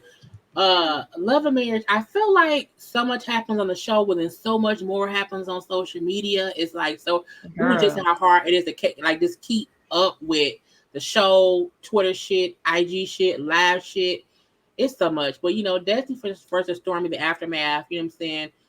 Kimmy and both Mel kept telling both ladies how like y'all don't have no real beef or whatever, so chill out. We got Mel versus Tisha. I think Mel versus Tisha was the biggest point of the episode because them fussing back and forth and Mel feeling like, well, no, Tisha was like, well, you knew Martell was cheating. You knew it. You stayed. You had a baby by him or whatever. So that's on that. Even bring up how everyone knew he was cheating, and so how they spoke on season 1 and told them don't talk about the cheating. Like it was all kind of fourth walls being broken in this damn episode. It was. And I loved it. Like, oh my God, what's going on? But I feel like the part of me, I just feel like people keep making two separate things one thing. I don't think Mel ever said that she did not know that Marcel had cheated before, but I still feel like he cheated and he told her he wasn't anymore, and she stayed and believed her husband. So I don't want to make it seem as if she knew. I don't think Mel knew for 5 years he was currently cheating on her. I think at some point she thought he had stopped, and he was just lying, and she just believed him. So I did not like Tisha making it seem as if that's on Mel, and then say he had a kid too. So that was weird to me. But Mel ended up leaving, saying "fuck, kiss my ass," because I guess after the bullshit. I believe Mel in saying how Tisha still holds some kind of resentment, so we can't be moving forward if she still feels some kind of way. I believe that as well. So I just think they should not be friends. But I'm like, honey, I don't really care. What do y'all think about these two fussing back and forth of it all? I'm trying to remember the most aggravating parts. For me, I gotta pull up my damn notes from the other night because I do remember getting aggravated, but I was like, about what? Okay. Yes. Here we go. So I was irritated that Tisha actually said that the only reason why she chimed in and said Mel wasn't a good friend was because Carlos asked her the question. I think that it was so many technicalities over if Tisha inserted herself versus if Carlos truly asked her. And I feel like Tisha inserted herself because she had a little bit of under her because she had been talking that shit with Destiny. She came on stage with the She was rolling her eyes, rolling her neck. So that's when Carlos was asking her, like, basically, what is this about? And that's when she had to answer the question. But he didn't directly ask her, do you think Mel's a good friend? Right. She had already inserted herself by her body language. So I'm like, what are you confused for about why she calling you a bitch? Like, neither one of them have been cool with each other throughout the years, but I definitely think Tisha crossed the line whenever she said you knew and still had a baby by him. I think it's a possibility that Mel did know for at least 3 to 5 years. And even if she did know whenever she had a baby by him, that's her fucking business because that's her husband. So I'm kind of just like, Tisha, why are you bringing this up? And the whole time I watched the argument, I was like, this is so funny that Tisha got all this energy behind her just because there's somebody who finally dislikes Mel as much as she does. But one thing that I do know is that this is not going to age well at all, because regardless of Marcel get caught. It's not, yeah, it's when. And that's exactly what it is. Because at this point, we might not have any concrete proof of what he's done, but Tisha's gonna be in a situation to where once she finds out, or if she's found out that he has cheated, she's gonna have to bear the burden of trying to protect herself from the embarrassment. This ain't gonna age well. So what I advise her to do is pipe down a little bit. Because it's for sure too much. So I feel like we've been having the same conversation around Tisha and Mel's relationship this entire time. So for me, Tisha has been comparing her relationship with Marceau to Mel's relationship with Martell. Back when she wanted advice on how to get Marceau to be more hands-on with the children like Martell was, and she was going to Mel for advice, she was comparing her marriage to theirs. When Martell came out with the cheating and all of that, and that became a fact in real life, I believe that it became, see, you thought your husband was the shit, but he really wasn't. And mine would never do that.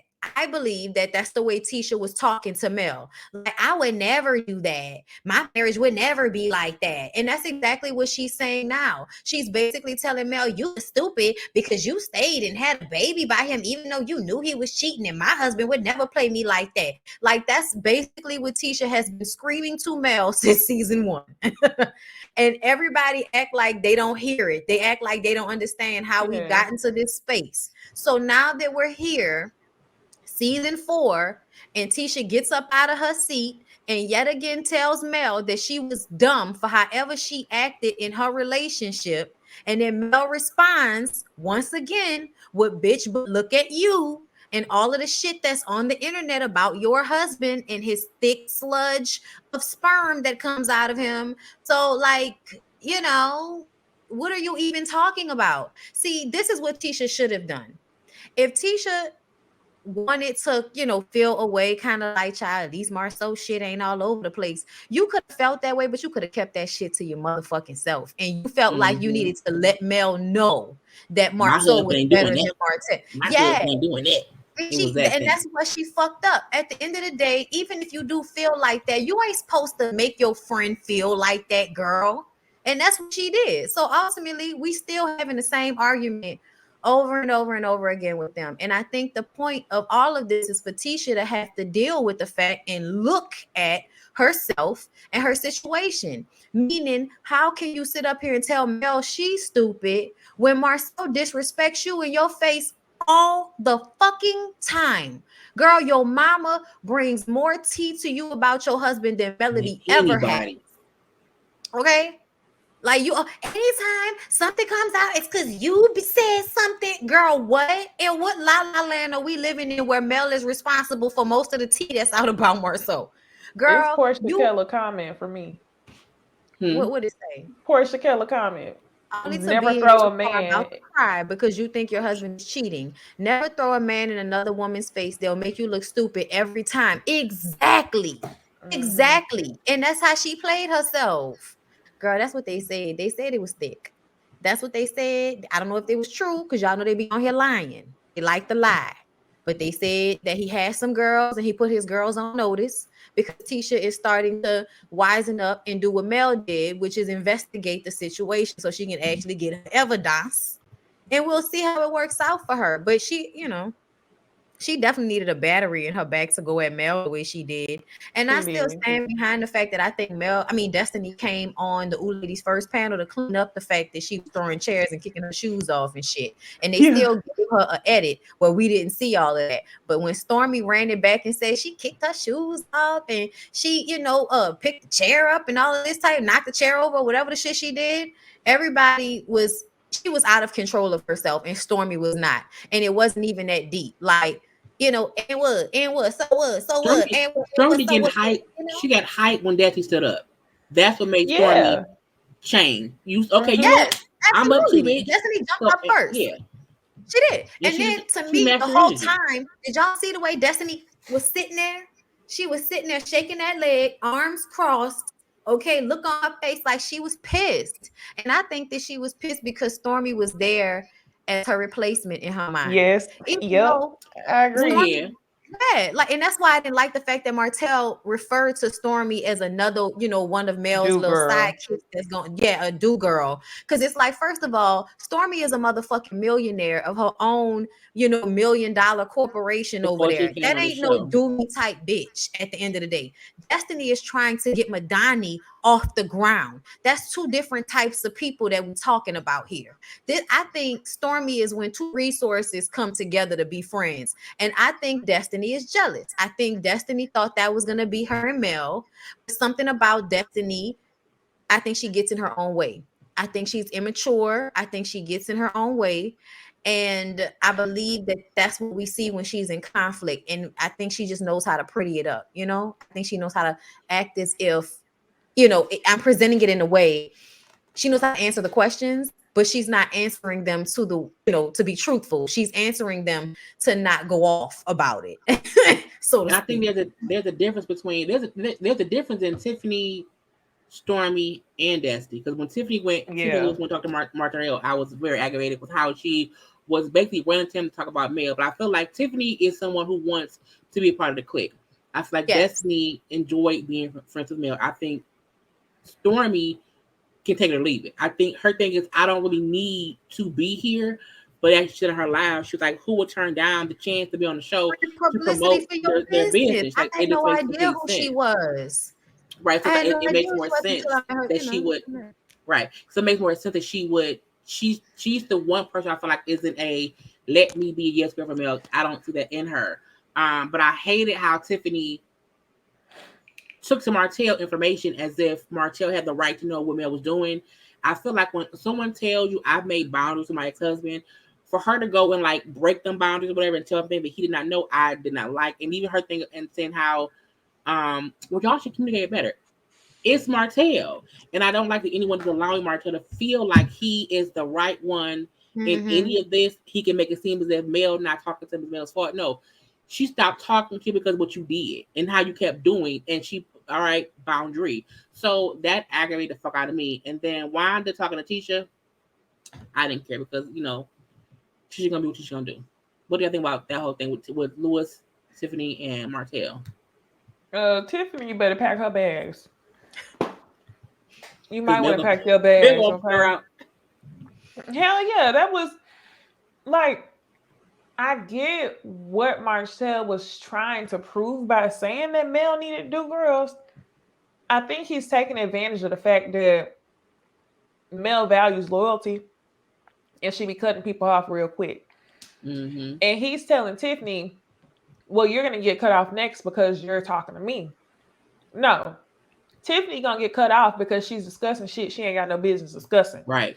Okay? If you feel that way, that's what you need to discuss with Mel. Don't discuss nothing with Mel about Martell. She don't want nothing to do with that man. This woman is going by Melody Cherie. Okay? So, that whole... yeah, that's why she going to get cut off. And this is what I want people to notice right now. Because I know once Tiffany and Mel do get into it, people are going to say that she has a new do girl, which is Stormy. But I want everybody to remember this moment right here when she was going and talking about Mel to Marcel. Martell. Oh. I didn't like the way Martell used this shit. I didn't like the way he was like, see how she do? And that's another thing. I think what we're neglecting is the shit that we don't know. So I believe Martell did something because if y'all paid attention, them last the first season, second season, even some of the third season, Mel never was asking for anybody to stop talking to Martell. She wasn't. She was not asking for people to stop talking. She wasn't asking for Destiny to not be cool with Tisha. None of that happened until the reunion show situation. And I think that Martell happened behind the scenes. So I think she feels like if y'all still cool with Martell after what he did, whatever that might have been, I'm not really fucking with y'all, because how could you be cool with him after what he did? So I think that she probably feels like that about a lot of this, which she's entitled to feel. And also, when it comes to Tisha, I feel like it really wasn't until the reunion show that Mel was just kind of like, okay, so we're going to keep going back to I tried to destroy your marriage. So I guess there ain't really shit I could do to make this better. And I feel like we all know that that's what Tisha does, because Tisha did the same thing with Kimmy. Every time that they would get past it, she would bring the same shit up all over again. Like, but you still didn't do that. You didn't text me. And Kimmy would be like, but I called you. Like, you know what I'm saying? Like, she would just try to keep finding reasons to have an issue. Back to the same thing. Yeah, so she could be in a victim role. And I think she does the same thing with Marceau, which is why Marceau doesn't care about her feelings at this point, because he probably feels like she'll play up the victimhood to get what she wants out of situations. Because y'all know Tisha's more manipulative than she leads on, basically. Well, yeah, she has her whole moments. So Mel was on the nightcap with Carlos King, honey. He had some questions around here that we wanted to know. Well, it was Mel, and also Monique was on the show. Now, he asked Mel about the comment that Maurice made, how she is the center of all the drama.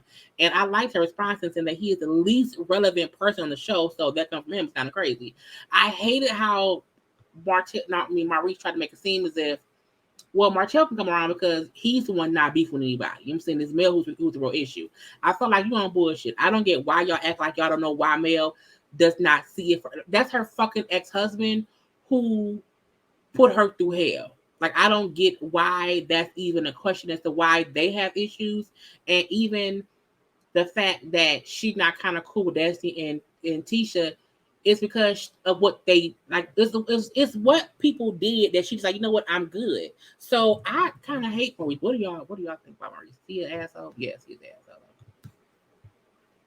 asshole. I thought what Mel said was funny. I think Maurice, I'm not surprised by him saying that Mel was the drama. I think that was just one of the few times that we actually caught him saying what was on his mind.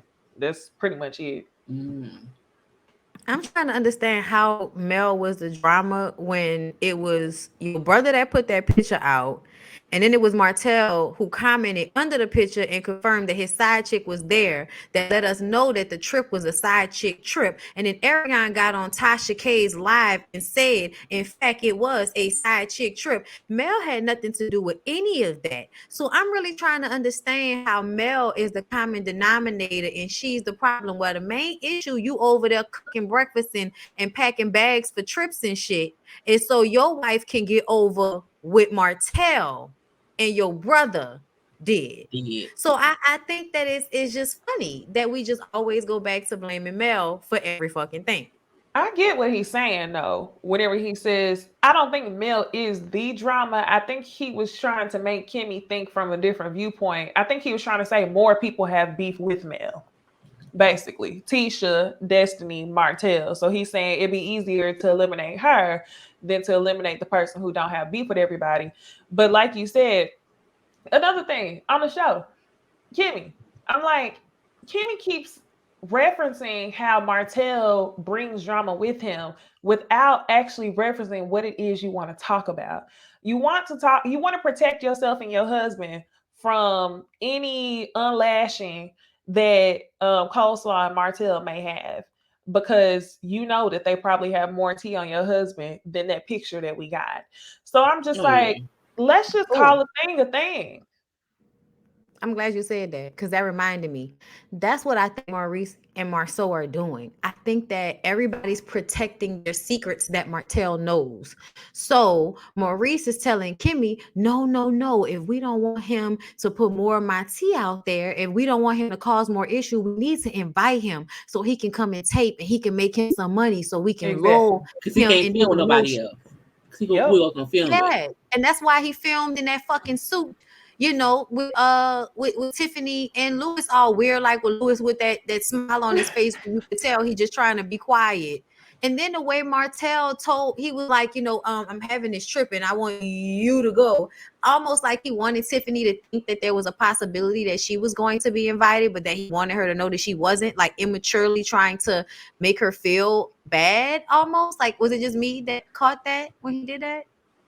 I just ignore Markel at the time, and I'd be like, I don't Yeah. care about his antics. I'd be like, he can, It's suck just a mad whole penis. immature. That's what I mean to say. Like, it's just mad immature. And I'm like, Tiffany, that's what you get for trying to see Martell's side of anything. He's still gonna try to play you because Martell is a Kevin Samuels follower. Like, he views now, because he's lost Mel, he now can admit how he views women. Before, he had to lie about how he viewed women because he was using a woman in order to gain everything he had. But now that he doesn't have her anymore, he can be honest about how he truly feels, which is he's resentful and he's jealous and he's a fucking hater. Like He's I've been always saying on since season 1. bullshit. Now on the nightcap, Carlos also asked, Mel about Wanda on the street, and Wanda was talking about, you can't get mad if a hoe call you a bitch, had that bitch call you the head bitch in charge, which I was weirded out about that. And when Monique brought up how does she have a man, like is she married? And then Mel kind of, in my opinion, dropped the whole shocker and saying, well, first of all, Wanda, baby daddy be in my DM. And then Carlos King had this reaction to that statement. Wanda's baby's father be in your DMs. How old is this man? I don't know. Ask Tisha, is her daddy. Wanda's baby's father be in your DMs. How old is this man? I don't know. Ask Tisha, is her daddy. I feel like why is This Wanda is the daddy petty in I the like. DMs? I was It's when petty. Mel, because Mel live she did after the stuff aired, and she brought up how people keep coming at me and now I get all the smoke. Like they want me to sit back and not say shit. And when I respond, they make it seem as if I'm wrong for responding. Even her bringing up how the whole amount of money she gave Destiny, how folks feel like she wrong for bringing it up. When her point was Destiny been doing interviews like doing all these interviews, and she's basically speaking negatively on Mel. And so you can't get mad if you call me a bad friend. I didn't bring up a way that I was not a bad friend, because what bad friend gives you $6,000 for your bills?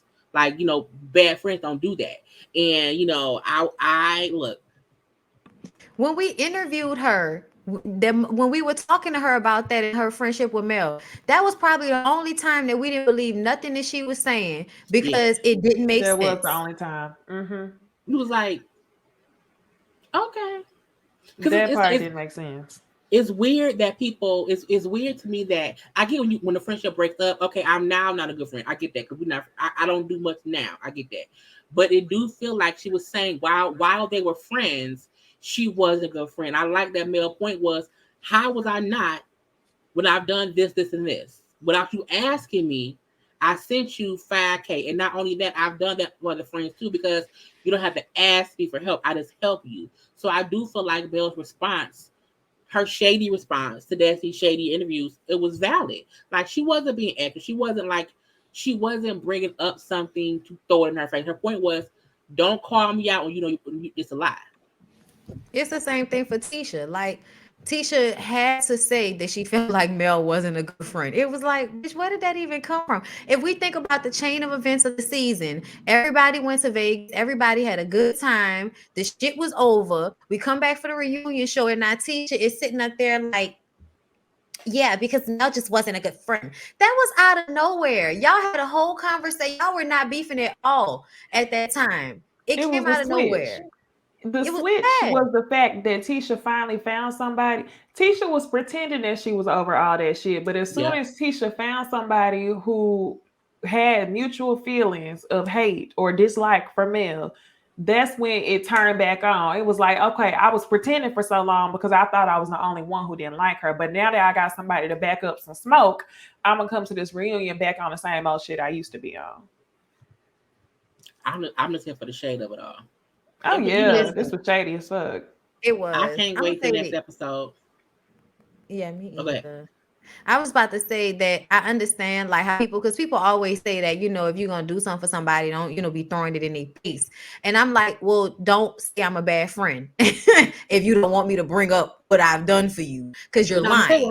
So now I have to correct you. You see what I'm saying? Because honestly, Mel never said anything before. Honestly, did Mel even say anything, or did Destiny say something first about that?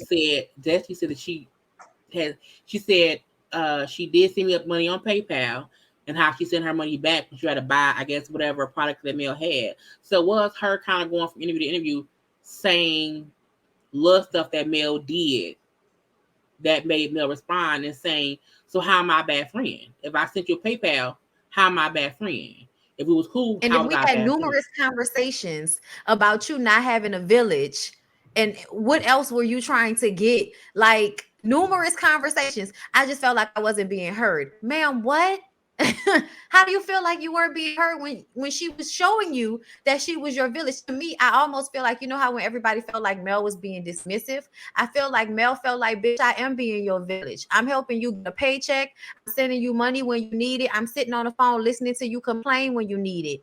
You know what I'm saying? I'm checking on you. What more do you want from me? So if you want to sit in my face and tell me I'm not being your village, then that's going to piss me off. So I think that might have been what we was picking up on when we sensed that Mel was just like, oh, girl, you ain't got no village. Girl, you just gonna work yourself out. And I think that she didn't want to, I think she maybe did not want to bring up what she had been doing. Because she could have said, because that would have been a good opportunity to say, girl, what I didn't pay your bills. What else you want me to do? So I do. And not only that, Mel has 4 kids. You have 1. And so I feel like even though you don't have as many people in Huntsville as Mel does, she still has more kids to tend to. So that village conversation had nothing to do with village and everything to do with access. She felt her access dwindling at that point. So instead of saying what's happening to my access, it was just like, I need your support. Kind of like she told us in the interview, whenever she said it was 2 big things. Number 1, she said understand, and number 2, she said something that was not even what the actual argument was about. She said she wanted understanding from Mel and then something else. I don't remember. But yeah, that's what we saw. Access. Well, honey, that's the whole show, y'all. Now, y'all know what y'all have to do now. Y'all have to go around here and follow all of us on our social medias. Y'all know we have our Ooh Ladies First Twitter and IG page. You can email us at OohLadiesFirstPanel@gmail.com. Make sure to follow Bondy Blue at Bondy Blue, me at Jamie's Corner, Jamie at Jami ThatsMe, and Necey Dixon at Necey Dixon. Now, we will not be on next week. Okay, we were taking a week off. And look, we don't never be off. Okay, so y'all can give us a week to chill out or whatever. I'm saying we'll be back the following week, but I think it's July, honey. June 2nd will be on Necey's channel. Okay, so make sure to come see us in 2 weeks. Okay, in 2 weeks on Necey Dixon's channel. But we hope you had a great time with us. Make sure to do your thing. We all would like you to do. We'll just like the video. Until next time, y'all. Peace. Bye.